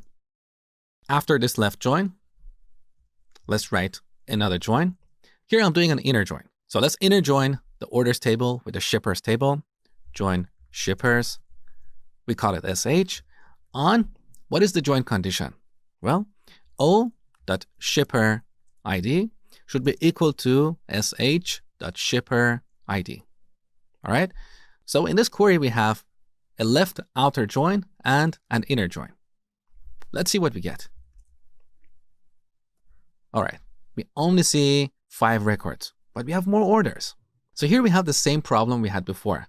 Some of our orders don't have a shipper, and that is why they are not returned here. In other words, this join condition is not true for some of our orders. So back to the orders table. As an example, this first order doesn't have a shipper. Shipper ID is null, and that is why it's not returned in the query result. So to solve this problem, we should use a left join. We want to make sure that all orders are returned, whether they have a shipper or not. So back to the query, we need to replace this inner join with a left join. So let's execute the query and see what happens. Now we should have quite a few more orders. There you go. Now to make this example more interesting, I'm going to add the shipper name here. So back to our select clause, let's add a new column. So shipper.name. And we can give it an alias like shipper. Let's execute the query and here's the result. So we get all the customers, whether they have an order or not. And for those who do have an order, we get all the orders, whether they have a shipper or not. This is the power of outer joins. Now, in the last tutorial, you learned that you can get the same result with both a left join or a right join. You just have to swap the order of the tables. However, as a best practice, avoid using right joins because when you're joining multiple tables and you have left and right and inner join, things get really complex. Someone else reading your code will have difficulty visualizing how you're joining these tables. As an example, if you had a right join here and then a left join after, it would be harder to visualize how these tables are getting joined. So as a best practice, avoid right joins and use left joins instead.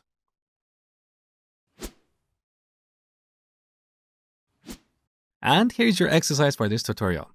I want you to write a query that produces this result. So here we have these columns: order date, order ID, the first name of the customer, the shipper, and we can see that some of our orders are not shipped yet. So here we have null.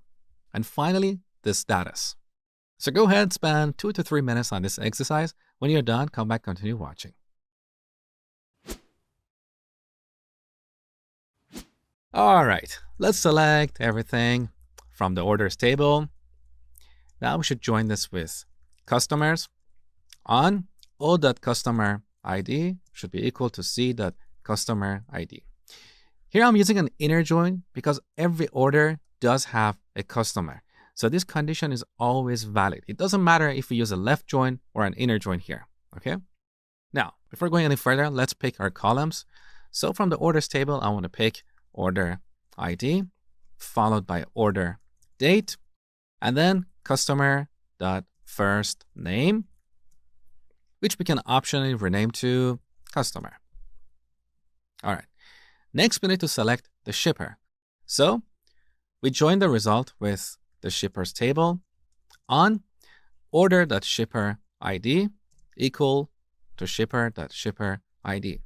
However, if we use an inner join here, because some of our orders don't have a shipper, we're only going to see the orders that have been shipped. Let me show you. So for clarity, I'm going to add the shipper's name here. So shipper.name as shipper. Let's execute the query. There you go. We only see the orders that have been shipped, but we want to see all the orders, right? So we need to change the second join to a left join. So all orders are returned whether they have a shipper or not. Let's execute the query one more time. There you go. Now we see all the orders from number 1 to number 10. Beautiful. Finally, we need to add the status column here. So we need to do another join here.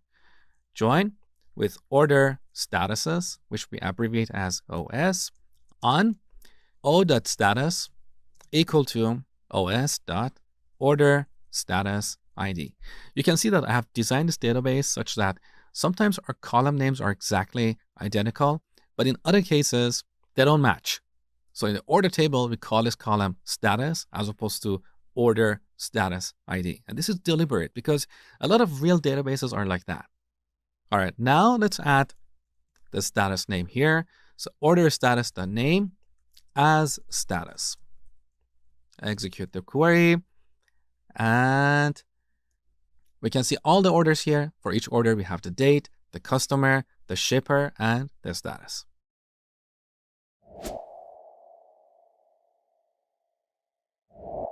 Earlier, we talked about self-joins in SQL. So here in the SQL HR database, we have this employees table. We wrote a query to get all the employees and their manager. So here we have this column, reports to, that specifies the manager for each employee. So let's go back and rewrite this query to get all the employees and their manager. Back to our query editor window. First, let's use the SQL HR database. Then select everything from the employees table. We give it an alias and then join it with itself. So this is what we call a self-join. Now we're going to use a different alias like M for managers. Now, what is the join condition? E.reports2 should be equal to M.employee ID, right? Now for clarity, let's pick only 3 columns. So E.employee ID, E.firstname, and M.firstname, which we rename to manager. All right, let's execute this query and see what we get. So here's the result. As we can see, all these employees have the same manager. However, there is something missing here. We don't have a record for this person, this manager himself. So what is missing is a record where we can see the employee ID for this person, their name, and their manager, which should be null because this person is the CEO or the head of the company. But why is this happening? The reason is our inner join. Because this condition we have here will only return people who have a manager. We can solve this problem by using a left join.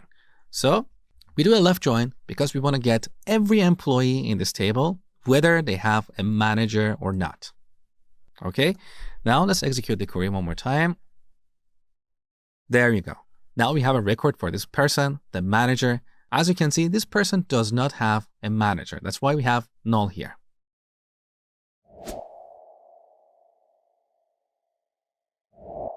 Back to our SQL Store database. Here we have a simple query that joins the orders table with the customers table. And here's our join condition. You have seen several examples of this before.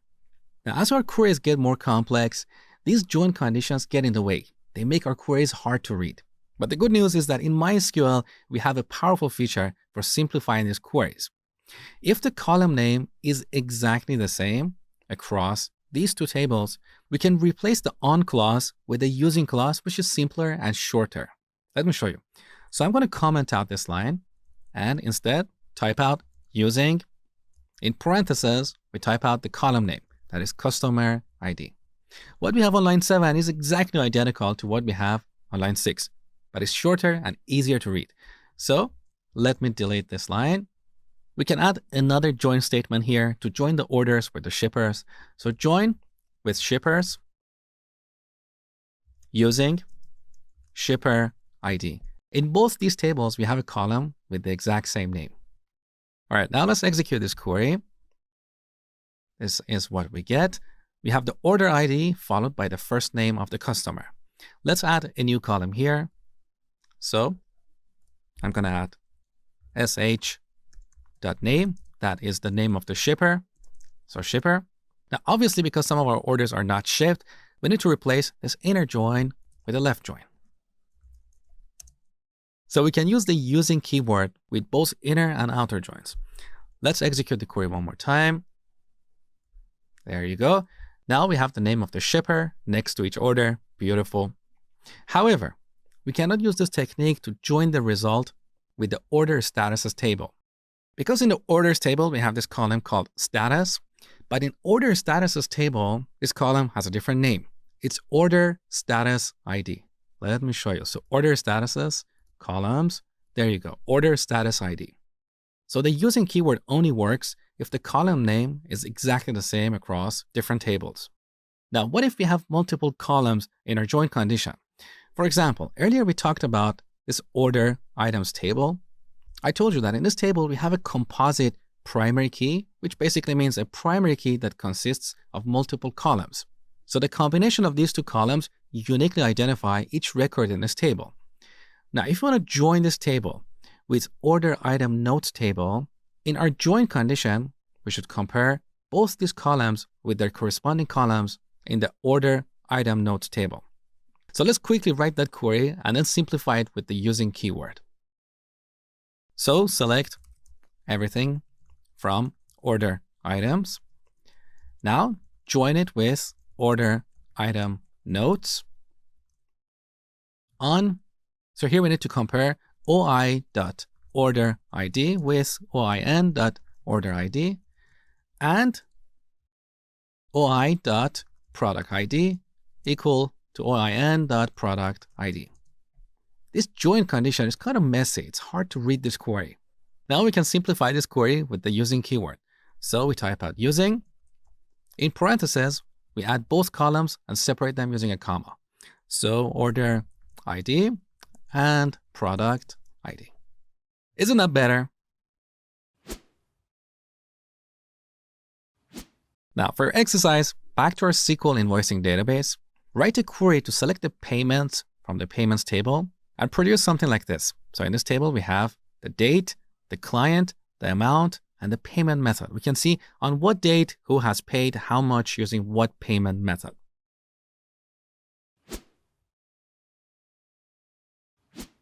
All right, I'm going to use the SQL invoicing database and then select everything from the payments table, join it with the clients table using client ID, because in both these tables, we have the client ID column.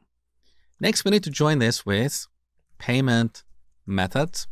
However, the column name between these two tables is different. So in the payments table, we have a column called payment method. But in payment methods table, our column is called payment method ID. So here we cannot use the using keyword. And we'll have to use the on clause. So on p.payment underline method equals pm.payment method ID.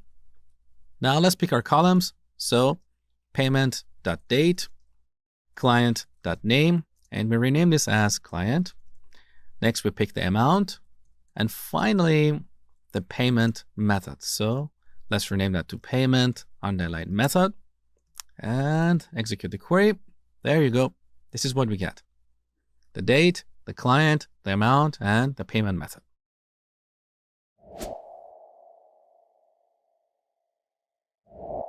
In MySQL, we also have another simpler way to join two tables. It's called a natural join and it's easier to code. But it's not something that I recommend because sometimes it produces unexpected results. But let me quickly show you how it works in case you see it somewhere, so at least you're familiar with it. So back to the previous example, let's select everything from the orders table. Now we should do a natural join with the customers table. Now with these natural joins, we don't explicitly specify the column names. So the database engine will look at these two tables and it will join them based on the common columns, the columns that have the same name. And that is the reason this query is shorter to write. So for clarity, let's pick a couple of columns here, o.order ID and c. let's say first name. Let's execute the query. There you go. So we see all the orders and the customers who placed them. So natural joins are really easy to code, but they can be a little bit dangerous. because we're letting the database engine figure out or guess the join. We don't have control over it. For this very reason, natural joins can produce unexpected results, and that's why I discourage you to use them.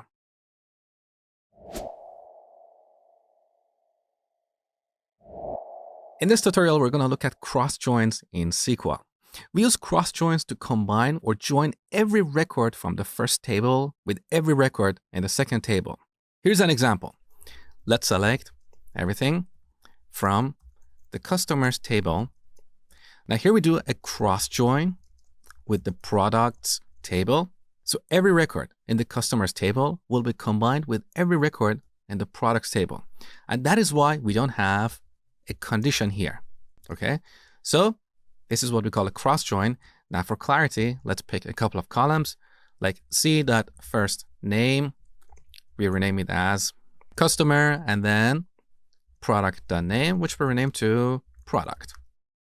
Also, let's sort the result by customer.firstName.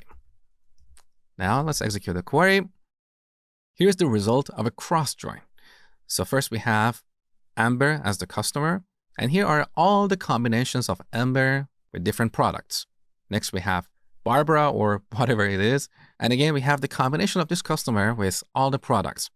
Now in this particular example, it doesn't really make sense to use a cross join. A real example for using cross joins is where you have a table of sizes like small, medium, large, and a table of colors like red, blue, green, whatever. And then you want to combine all the sizes with all the colors. That is when you use a cross join. Now what we have here is called the explicit syntax for a cross join. We also have the implicit syntax, which looks like this. Instead of typing out the cross join, we type out multiple tables in the from clause. So customers and orders. Both these queries produce the same result, but I personally prefer to use the explicit syntax because it's more clear. And here's a simple exercise for you. Do a cross join between shippers and products. First do it using the implicit syntax and then using the explicit syntax. It's pretty straightforward. I just want you to get your hands dirty in the code and get used to this syntax.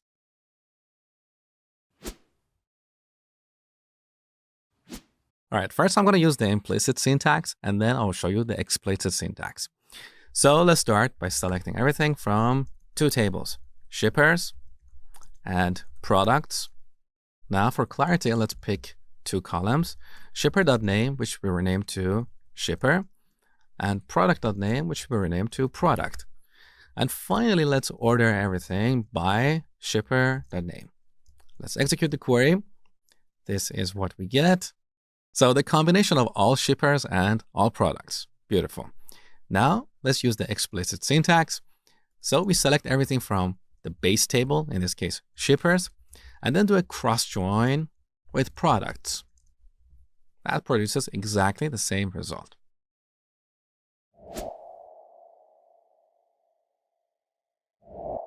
We covered everything about joins. You learned that with joins, we can combine columns from multiple tables. But in SQL, we can also combine rows from multiple tables. And this is extremely powerful. Let me show you how that works. First, let's have a quick look at our orders table. So select everything from the orders table. Now, if you look at the data, we can see that the first order was placed in the current year, 2019. All the other orders were placed in previous years. Now let's say we want to create a report, get all the orders, and next to each order, add a label. If the order is placed in the current year, the label is going to be active. And if the order was placed in previous years, we want to label it as archived. So let's change our query and add a condition here. First, we want to get all the orders in the current year. So where order date is greater than or equal to 2019-01-01. Now, I just want to highlight that this is not the ideal way to get the orders in the current year, because here we have hard-coded 2019. So if we execute this query next year, we're not going to get the right result. But don't worry about this for now. Later in the course, I will show you how to get the orders in the current year without hard-coding a date here. So let's execute this query. Now we get only one order. Let's handpick a couple of columns here. So order ID and order date. And also I want to add a string literal here, like active, right? Let's execute this query. This is what we get. We have 3 columns, order ID, order date, and active. And in this column currently we have this string value, active.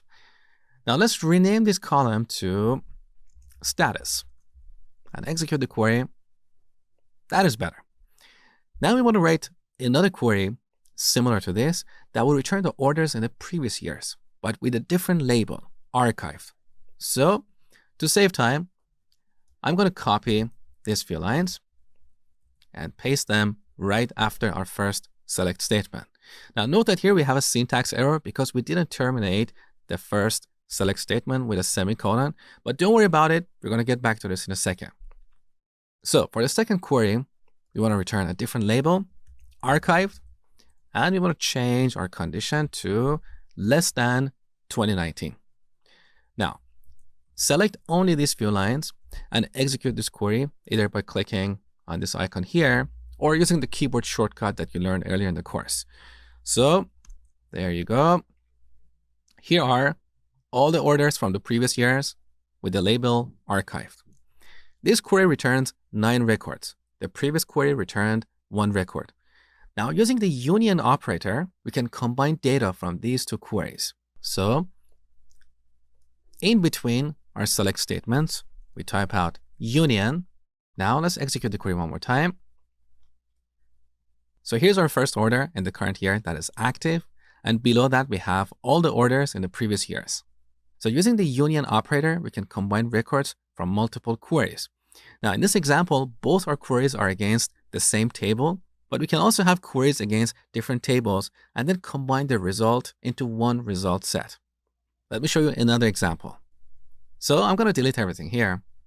Let's select the first name from the customers table, and then we can union that with select the name from the shippers table. Let's execute the query. So in one result set, we can see all the customers and all the shippers. Now, as far as I know, there is no real-world use case for this particular query. But what I want to point out is that with union, you can combine results from multiple queries. These queries can be against the same table or different tables. In your database, you could have a table like archived orders and another table like orders, and then you could combine all the archived and active orders into one result set. Just remember that the number of columns that each query returns should be equal, otherwise you're going to get an error. For example, let's select the first name and last name from customers, and then union that with the name of shippers. When we execute this query, we'll get an error because the first part of this query returns 2 columns, but the second part returns 1 column. So MySQL doesn't know how to combine these records. And one last thing before we finish this tutorial. If you look at the result here, the name of this column is based on the first query. So the first query returns first name, and that's why this column is called first name. If we change the order of these queries and move this union up here, now let's run this query. As you can see, our column is called name. So whatever we have in the first query is used to determine the name of these columns. Here we can also rename the column to, let's say, full name. There you go.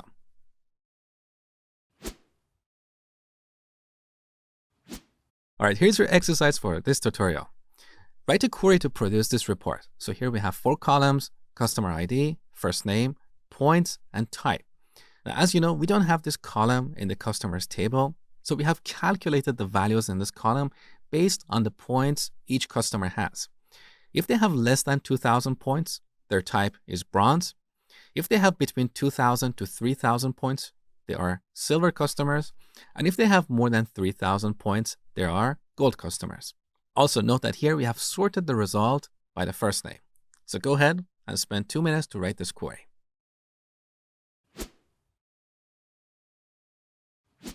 All right, first let's get the bronze customers. So select everything from customers where points is less than 2,000. Now here we want to pick 3 columns, customer ID, first name, and points. And finally, we add a new column with a string literal bronze. Let's run this query and see what we get. So these are all the bronze customers, but the name of this column is bronze. We don't want that. So let's rename this to type. Now this is off the screen, so I'm going to break this up into multiple lines. That makes our query cleaner and easier to read. So there you go. Let's run the query one more time. Now the column is called type. Beautiful. Now we should do a union and repeat this query, but extract the silver customers. So I'm going to paste this query here and then make a couple of changes here. I'm going to replace bronze with silver and change the condition to between 2000 and 3000. Let's run our query and see what we get. So we have all the bronze customers first, followed by all the silver customers. So the order of these records are based on our queries. In our first query, we got the bronze customers. That's why they are listed first. But this is not what we want. We want to order the result by the first name of our customers. So let's apply an order by at the end. So order by first name. Now there is one more piece remaining. We should do a union one more time and write a query to get the gold customers. So I'm going to select these few lines and paste them here. Now let's change silver to gold and the condition to points greater than 3000. And finally, we do an order by. Let's run the query one more time. And here's the end result. Our customers are sorted by their first name. We see all the bronze, silver, and gold customers.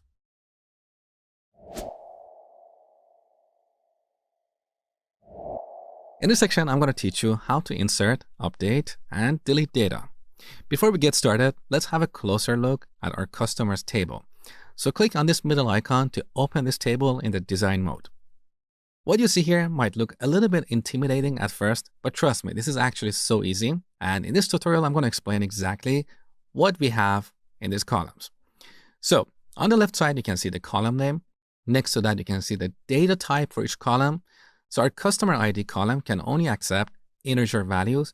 Integers are whole numbers like 1, 2, 3, 4, and so on. They don't have decimal points. First name is a varchar, which is short for variable character. Now here in parentheses, you can see 50. That basically means in this column, we can have a maximum of 50 characters. Now, if the name of a customer is only 5 characters long, we only store those 5 characters.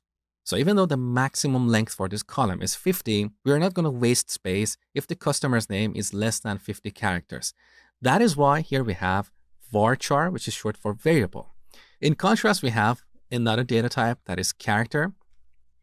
If we had character 50 here, and the name of the customer was only 5 characters long, MySQL would insert additional 45 spaces to fill this column.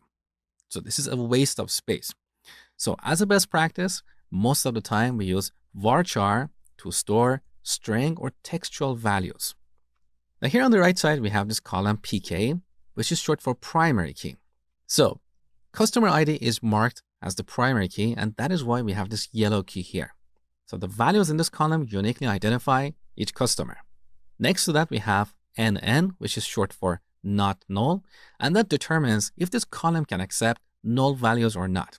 In this case, every customer record must have the customer ID, first name, last name, as well as these other attributes.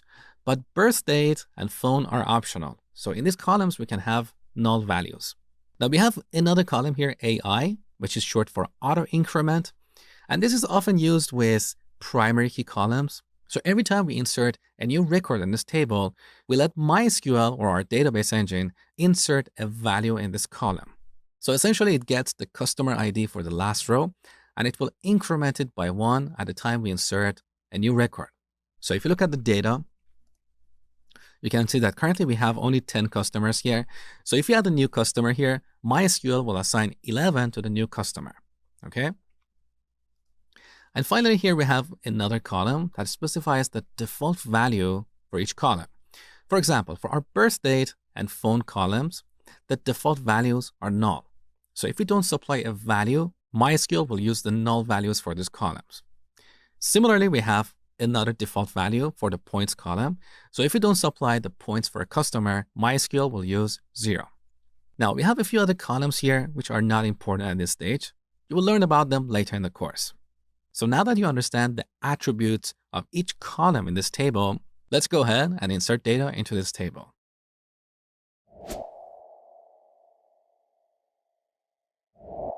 In this tutorial, you're going to learn how to insert a row into a table. For that, we're going to use the insert into statement. Where are we going to insert this row? Into the customers table. So we type out the name of the table here, followed by the values clause. And here in parentheses, we supply the values for every column in this table. So back to our table definition, these are all the columns. First, we need to supply a value for the customer ID column. However, in this column, the auto increment attribute is enabled. And as I told you before, if we don't supply a value, MySQL will generate a unique value for us. So we can go back to our statement and either assign an explicit value or use default to let MySQL take care of generating this value. And this is the preferred approach. Because if you use an explicit value like 200, it is possible that you might have another customer with the same ID. So when you execute this statement, you're going to get an error because you cannot have duplicate values in this column. Every value should be unique. So here we're going to use the default keyword to let MySQL generate a unique value for the customer ID. Now after that, we need to supply a value for the first name and last name columns. So let's say John Smith. Note that I have enclosed these values with quotes because as I told you before, in SQL, we should always enclose string and date values with quotes, either single or double quotes, okay? Now, what else? Back to our customers table.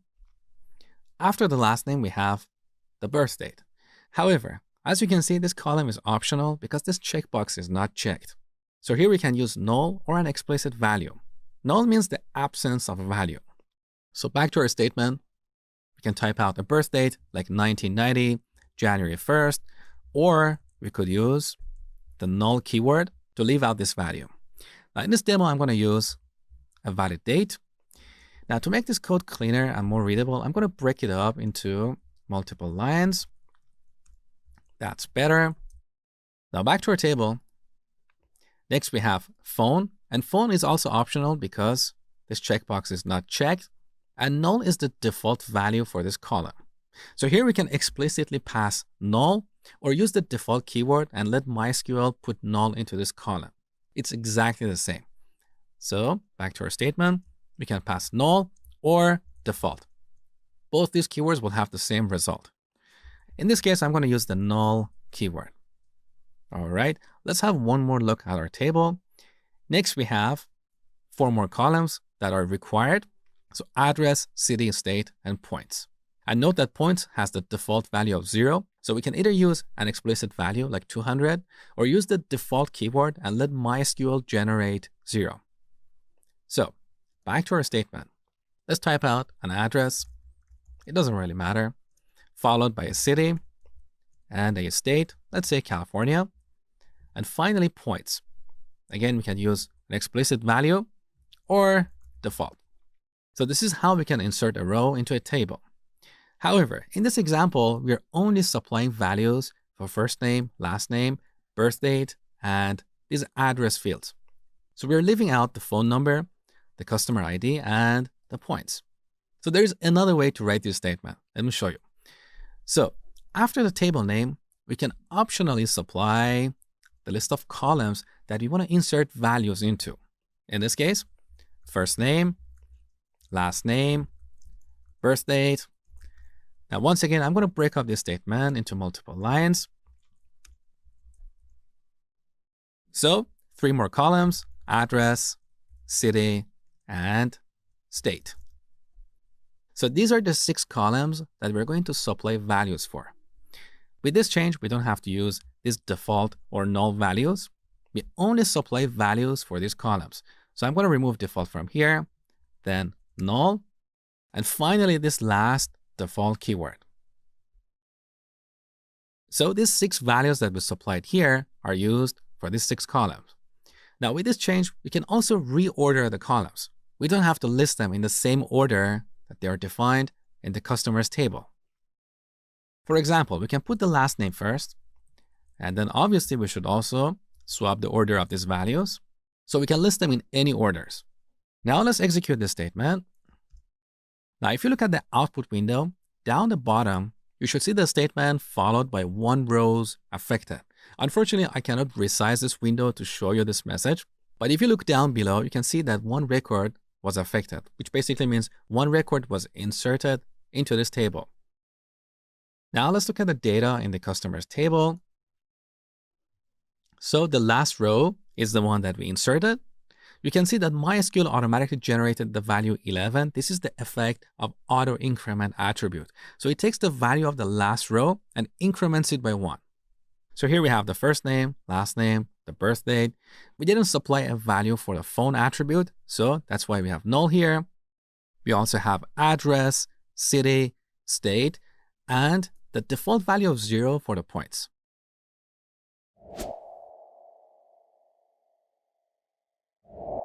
In this tutorial, you're going to learn how to insert multiple rows in one go. For this demo, we're going to use this shippers table.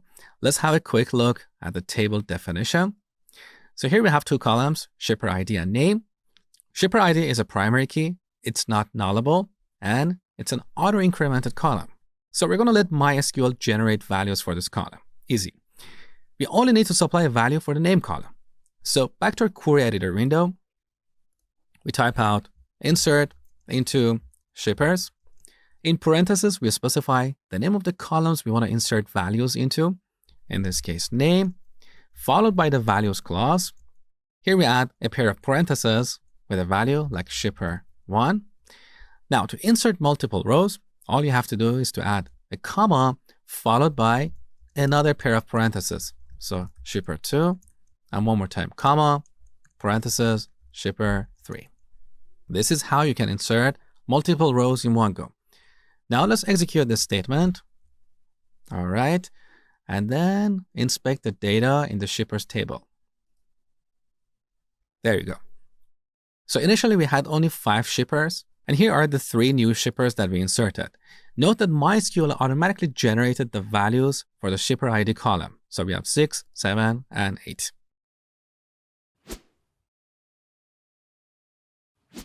All right, here's your exercise for this tutorial.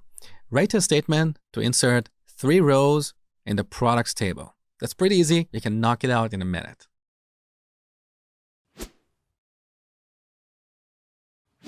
So here's our products table. We only have 4 columns. We're going to leave out the first column because it's an auto-incremented column. So we only have to supply values for name, quantity, and unit price. Back to our query editor window. Let's insert into products. The columns are name, quantity in stock, and unit price. And the values are going to be, let's say product 1, stock is going to be 10, and the unit price is going to be 1.95. Now I'm going to select these values, copy, comma, paste it like this, change the values accordingly, and finally the last row, product 3. There you go. Let's execute the statement. All right. And then verify the result. So in the products table, now we should have 3 new records. Now the IDs you see here are 15, 16, and 17, because before recording this video, I actually inserted a few records in this table and then deleted them. So I had product IDs 11, 12, 13, and 14. Now, even though they're actually deleted from this table, MySQL remembers their IDs. So instead of incrementing 10 by 11, it incremented 14, which was the last record from before, and that's why it generated 15. On your computer, the IDs are going to be 11, 12, and 13.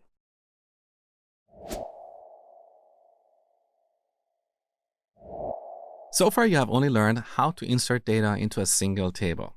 In this tutorial, I'm going to show you how to insert data into multiple tables. Here's a really good example. Look at the orders table. What columns do we have here? We have the order ID, we have the customer ID, so we know who has placed this order, we know the date of the order, we know the status, comments, as well as shipping information. but the actual items for this order are not in this table. They are in the order items table. So in this table, we have 4 columns. We have the order ID, so we know what order this item is for. We have the product ID, so we know what product has been ordered, at what quantity, and what price. So an actual order can have one or more order items. This is what we call a parent-child relationship. So in this relationship, the orders table is the parent and the order items table is a child. So one row in the orders table can have one or more children inside the order items table. Now in this tutorial, I'm going to show you how to insert an order and all its items. So you will learn how to insert data into multiple tables. All right, back to our query editor window. First, we need to insert the order. So insert into, let me close the navigator panel. All right, we want to insert a record into the orders table. Now, what columns do we have here? So we have these columns, but only the first 4 are required. And actually the first one, we don't want to worry about that because that's an auto increment column. So we only want to supply values for customer ID, order date, and status. So back to our query, we specify those columns here: customer ID, order date, and status. Now let's supply the values. In the customer ID column, we need to add a valid customer ID. So let's have a quick look at our customers table. There you go. In this table, we have 11 records. So these are the valid customer IDs. Now back to our query, let's use 1 for customer ID, and then 2019, January the 2nd for the order date, and 1 for the order status. Once again, in this column, we need to insert a valid order status ID. If we don't supply a valid ID, MySQL is going to yell at us. So we insert an order here. Now we need to insert the items. Now back to our order items table. In this table, we have this order ID column. So here's the tricky part. As soon as we insert an order, MySQL is going to generate an ID for our new order. Now we need to be able to access that ID in order to insert the items in this table. How can we do that? Well, back to our query editor window. In MySQL, we have a bunch of built-in functions, and a function is basically a piece of code that we can reuse, just like the functions or features in your TV. Every TV comes with a bunch of built-in functions like power on, power off, change the volume, change the channel, and so on. So MySQL and other database engines come with a bunch of built-in functions that we can use in our programs. One of these functions is last insert ID. We can call or execute this function by adding parentheses here, and this will return the ID that MySQL generates when we insert a new row. So before going any further, let's just select this and make sure we get the right result. Now we have a syntax error here because we didn't terminate the first statement with a semicolon. All right, now let's execute this query. All right, so the ID of the new order is 12. Let's verify that. So back to the orders table. Let's look at the data. On my machine, I have 12 records here. I actually created one just before recording this video. So on your machine, you're going to have 11 orders. Now back to our query window. Now that we know how to get the ID of the newly inserted record, we can use that ID to insert the child records. So we're going to write another insert statement, insert into order items. Let's have another look at the columns in this table. So we have 4 columns and all of them are required. So there is really no need to specify the column names in our insert statement. We simply supply values for order ID, product ID, quantity, and unit price. So here in the values clause, we add parentheses. What is our order ID? That is the value returned from calling this function. So I'm going to cut this from here and put it here. Next, we need to supply a valid product ID. Let's say product 1. Quantity, let's say 1. And the unit price, $2.95. Now let's delete this select. We don't really need it anymore. And let's add another set of values. So once again, we're going to call last insert ID to get the ID of the new order. We're going to change the product to product number 2 and add a different price. That's it. Now let's execute these statements and see what we get. All right. So Back to our orders table. Let's refresh the records here. All right. So we have a new order, order number 13. Beautiful. Now let's look at the order items table. Here's the order items. Let's open the table. So we should have 2 items for order number 13. Beautiful. So this is how you insert hierarchical data in MySQL.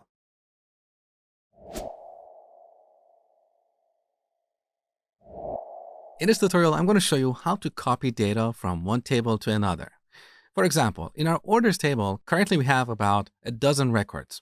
Now let's say we want to create a copy of this table called orders archived, and we want to insert every row that we have in this table into that new table. If we have 10 orders, we don't want to code an insert statement with 10 set of values. That is very time consuming. So I'm going to show you a powerful technique to quickly copy data from one table to another. First, we need to create this new table, orders archived. For that, we're going to use the create table as statement. So create table orders archived as. Now, right after that, we write a select statement to get everything from the orders table. Now, let's see what happens when we execute this query. There you go. So back in the navigator panel, we have to refresh this view by clicking on this icon over here. Now we have a new table, orders archived. Let's look at the data. So you can see all the orders are here, and we have the exact same columns as the orders table. However, if you open this table in the design mode, you can see that in this table, we don't have a primary key. So the order ID column is not marked as a primary key. And also it's not marked as an auto increment column. So when we create a table using this technique, MySQL will ignore these attributes. And that means if you want to explicitly insert a record into this new table, we have to supply a value for order ID because this column is no longer an auto increment column. Okay. So using create table as statement, you can quickly create a copy of a table. Now we refer to this select statement as a subquery. So a subquery is a select statement that is part of another SQL statement. Now we can also use a subquery in an insert statement, and that's a very powerful technique. It allows us to do really cool things. Let me show you.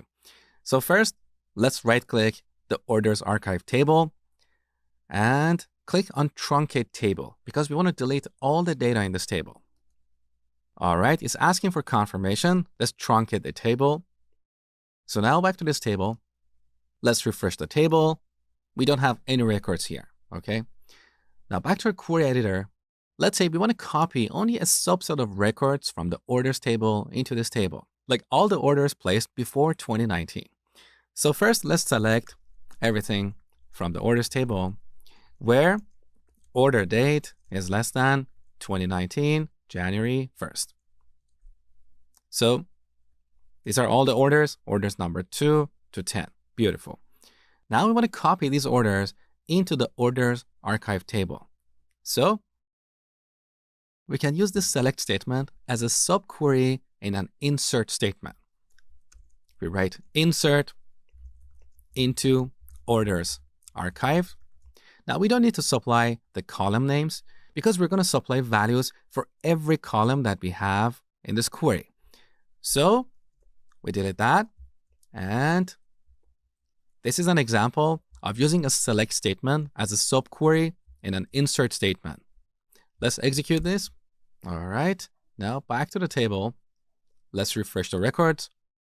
We only have the orders placed before 2019.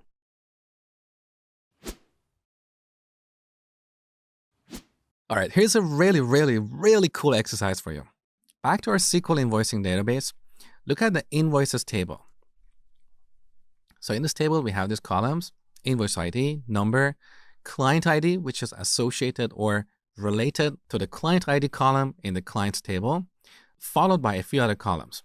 Now, let's say we want to create a copy of the records in this table and put them in a new table called invoices archived. However, in that table, instead of the client ID column, we want to have the client name column. So you need to join this table with the clients table and then use that query as a subquery in a create table statement. Also, to make the exercise more interesting, I want you to copy only the invoices that do have a payment. So if you look over here, this payment date column determines if a payment has been made towards this invoice or not. So select only the invoices that do have a payment date. It's a really, really good exercise. Spend 2 to 3 minutes on this and then come back, continue watching.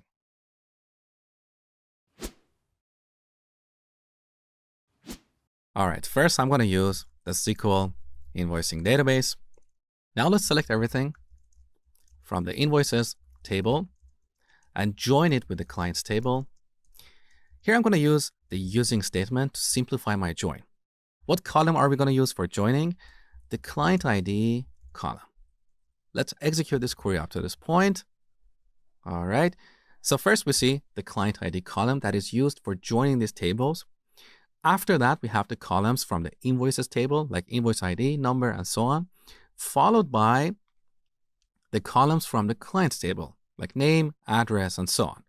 Obviously, we don't want all of these columns. We only need the columns from the invoices table, but we should replace the client ID column with the client name column. So let's have a quick look at the design of the invoices table.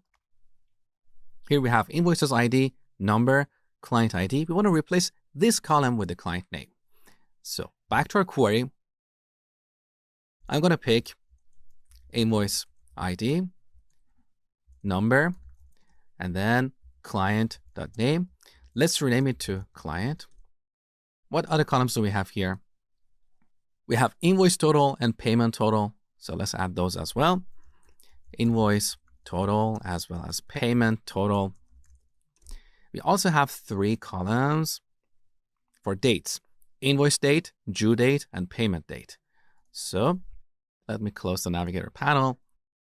Invoice date, payment date, and due date.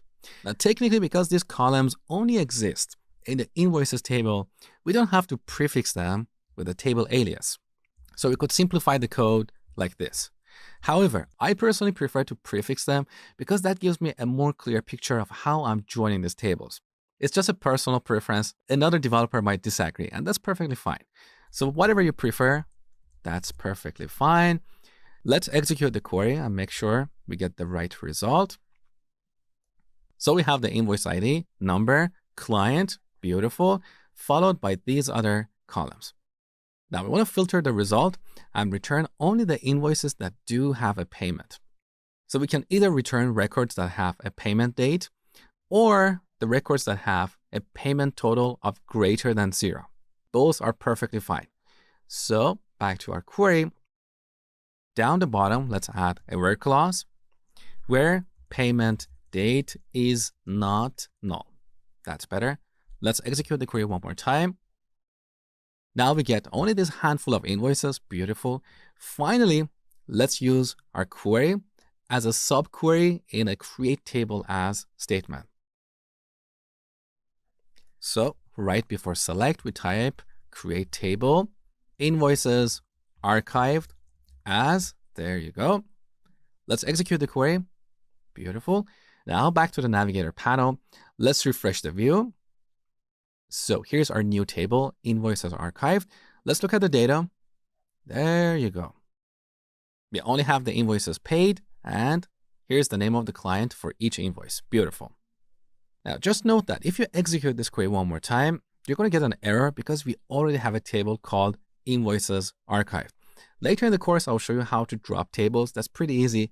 But for now, you can just right click and go to drop table and then confirm. All right, and then you can run the query one more time.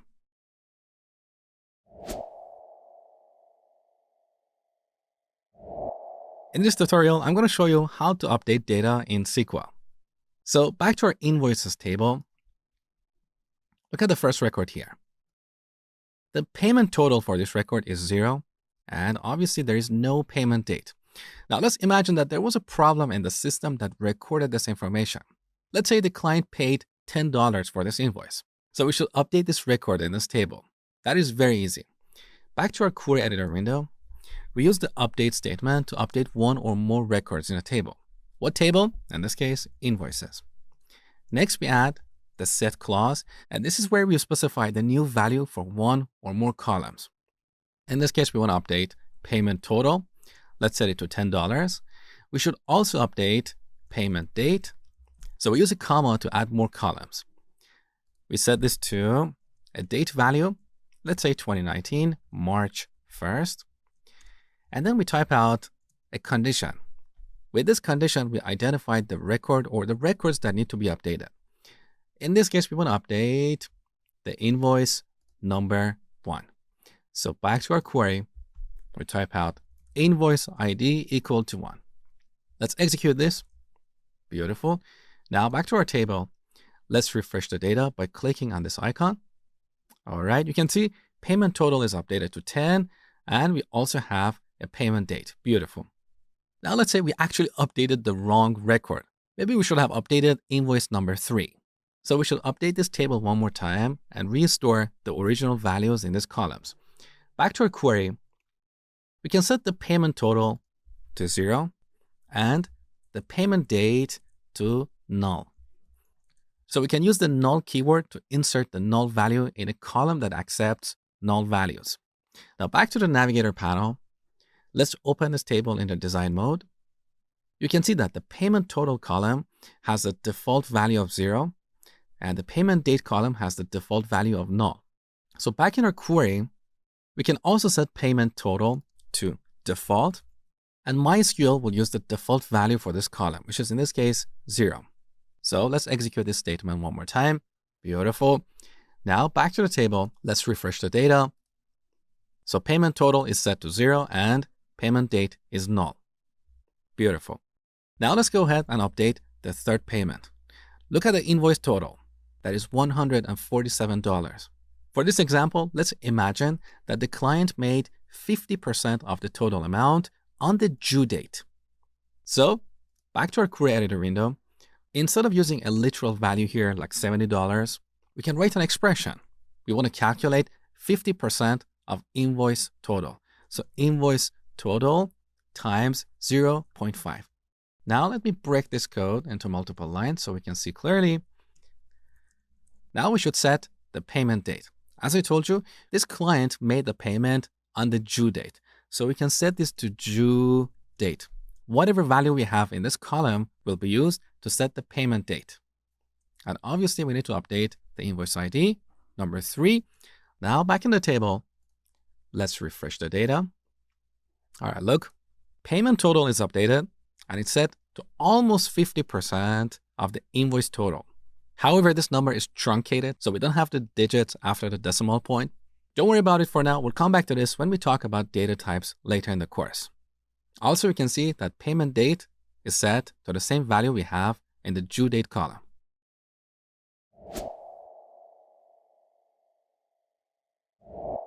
In the last tutorial, you learned how to update a single record using the update statement.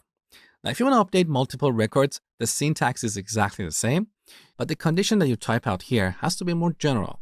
For example, back to the invoices table, you can see that we have multiple invoices for client number 3. We can write a statement to update all the invoices for this client. So back to our query editor window, we change our condition to where client ID equals to 3. However, if you execute this statement with MySQL Workbench, which is the software we've been using in this course, you're going to get an error because by default, MySQL Workbench runs in the safe update mode. So it allows you to update only a single record. You're not going to have this problem if you use another client for MySQL or if you write this statement in your application code. This is only specific to MySQL Workbench. Now let me show you how to get around this.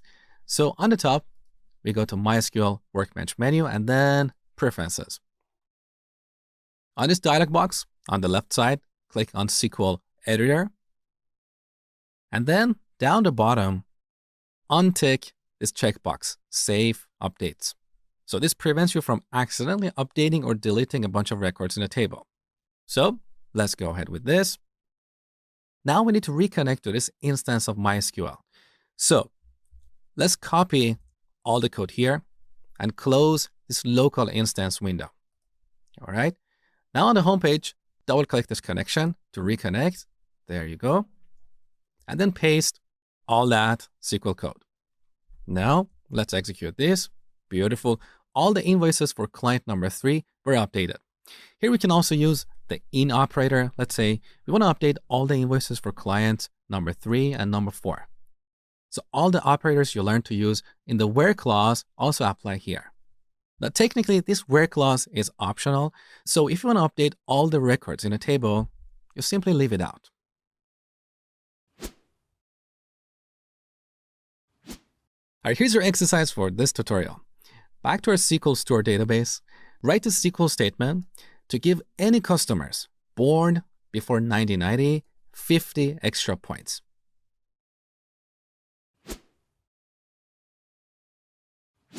All right, first I'm going to use SQL Store, then write an update statement to update the customers table, set the points to points plus 50. So here we are using an expression to update the points column for anyone born before 1990. So where birth date is less than 1990, January 1st. All right, let's execute this query. All right, now let's open up the customers table one more time. So anyone who was born before 1990 now has an extra 50 points.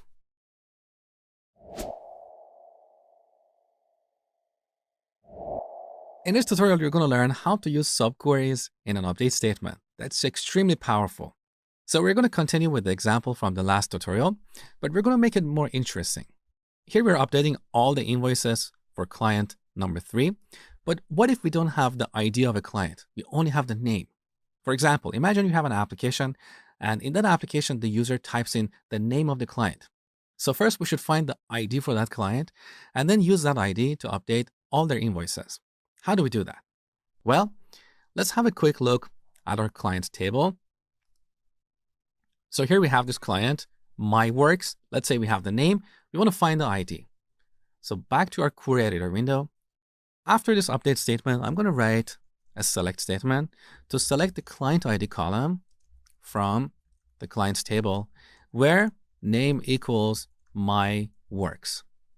Now here we have a syntax error because we didn't terminate the last statement with a semicolon, but don't worry about that. We're going to get back to that in a second. Let's just select these few lines and execute this query. The ID of this client is 2. Beautiful. Now we can use this select statement as a subquery in an update statement. So as I told you before, a subquery is a select statement that is within another SQL statement. So instead of hard coding 3 here, we're going to use this select statement as a subquery, but we need to put it in parentheses. So MySQL will execute this query first. It will return the client ID and then use it in this condition. So for clarity, let's remove the line break and indent these few lines. So this is the end result. Now we execute this query, and this updated all the invoices for this client. Now, what if this query returns multiple clients? For example, back to the clients table, let's imagine we want to update the invoices for all clients located in New York or California. So we need to update our subquery like this, where state in California and New York. Now, before executing the entire statement, let's just select our subquery and execute it to see what we get. So we get 2 client IDs, 1 and 3. Beautiful. Now, because this query, this subquery, returns multiple records, we cannot use an equal sign here anymore. So we need to replace this with the in operator. And now this statement updates the invoices for all clients located in these 2 states. Let's execute it. Beautiful. Everything worked. So as a best practice, before executing your update statement, run your query to see what records you're going to update, so you don't accidentally update the records that shouldn't be updated. Now here we have a subquery, but even if it didn't have a subquery, we could still query the records that we're going to update. Let me show you. So let's imagine we're going to update all the invoices where payment date is null. Before executing this entire update statement, I would run a query like this. Select star from invoices where payment date is null. Now let's execute this query. These are the two records that don't have a payment date. So once we're confident that we're updating the right records, then we come back here and get rid of this select statement and just attach the where clause to our update statement.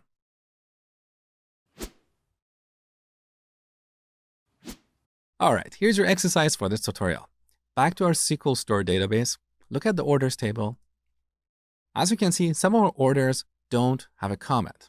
I want you to write a SQL statement to update the comments for orders for customers who have more than 3,000 points.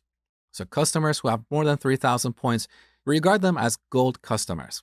Find their orders. If they have placed an order, update the comments column and set it to gold customer. That's a really good exercise.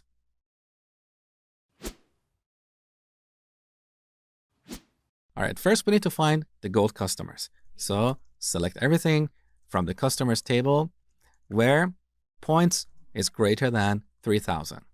And by the way, because the current database is SQL invoicing, we either have to type out a use statement on the top or double click this database before executing this query. So there you go.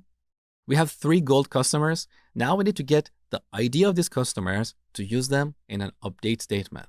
So we only select customer ID here, and then use this select statement as a subquery and an update statement. So update orders, set comments to gold customer, where customer ID, because we're dealing with multiple customer IDs, we need to use the in operator. And then to use this as a subquery, we need to enclose it in parentheses. That's it. Let's indent the code. That's better. So here's the final solution.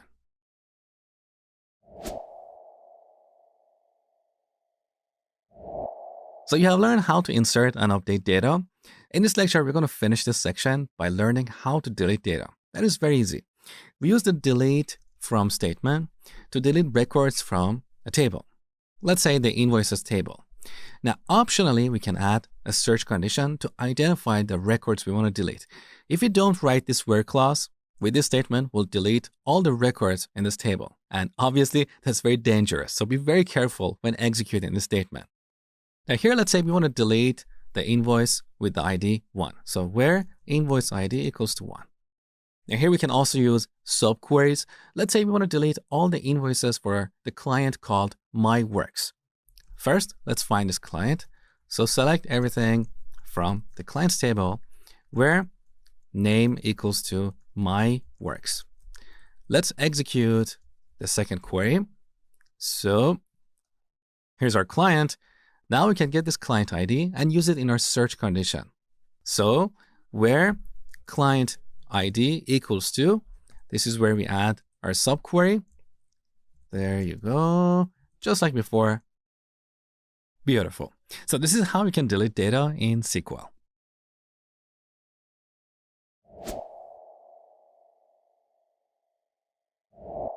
All right, we're done with this section. But before going to the next section, I want you to restore all these databases to their original state. Because in this section, we added some data, we updated some data, we deleted some records. So if you don't restore these databases, you might see different results going forward. So restoring these databases is pretty easy. Here in MySQL Workbench, on the top, go to the File menu and open SQL script. Then navigate to the directory where you stored the SQL scripts for this course. In case you lost that directory, go back to the first section. We have a lecture for downloading these supplementary materials. So in this directory, open create databases.sql. Now execute this script to recreate all of our databases. All right, beautiful. Now let's open up the navigator panel. You can see the databases disappeared from here. Simply click on this refresh icon. Beautiful. All right, we're done with this section. I will see you in the next section. Hey guys, Mosh here. In case you haven't seen my website yet, head over to codewithmosh.com. This is my coding school where you can find plenty of courses on web and mobile application development. In fact, recently I published a complete SQL course that is about 10 hours long and it teaches you everything you need to know from the basic to the advanced topics such as database design, security, writing complex queries, transactions, events, and much, much more. These are the topics that every software engineer must master. This YouTube course you've been watching is the first 3 hours of my complete SQL course that is about 10 hours long. So if you want to master SQL and get job ready, I highly encourage you to enroll in my complete SQL course. You can watch it anytime, anywhere, as many times as you want. You can watch it online or download the videos. The course comes with a 30-day money-back guarantee and a certificate of completion that you can add to your resume. The price for this course is $149, but the first 200 students can get it for just over $10. So if you're interested, the link is below this video.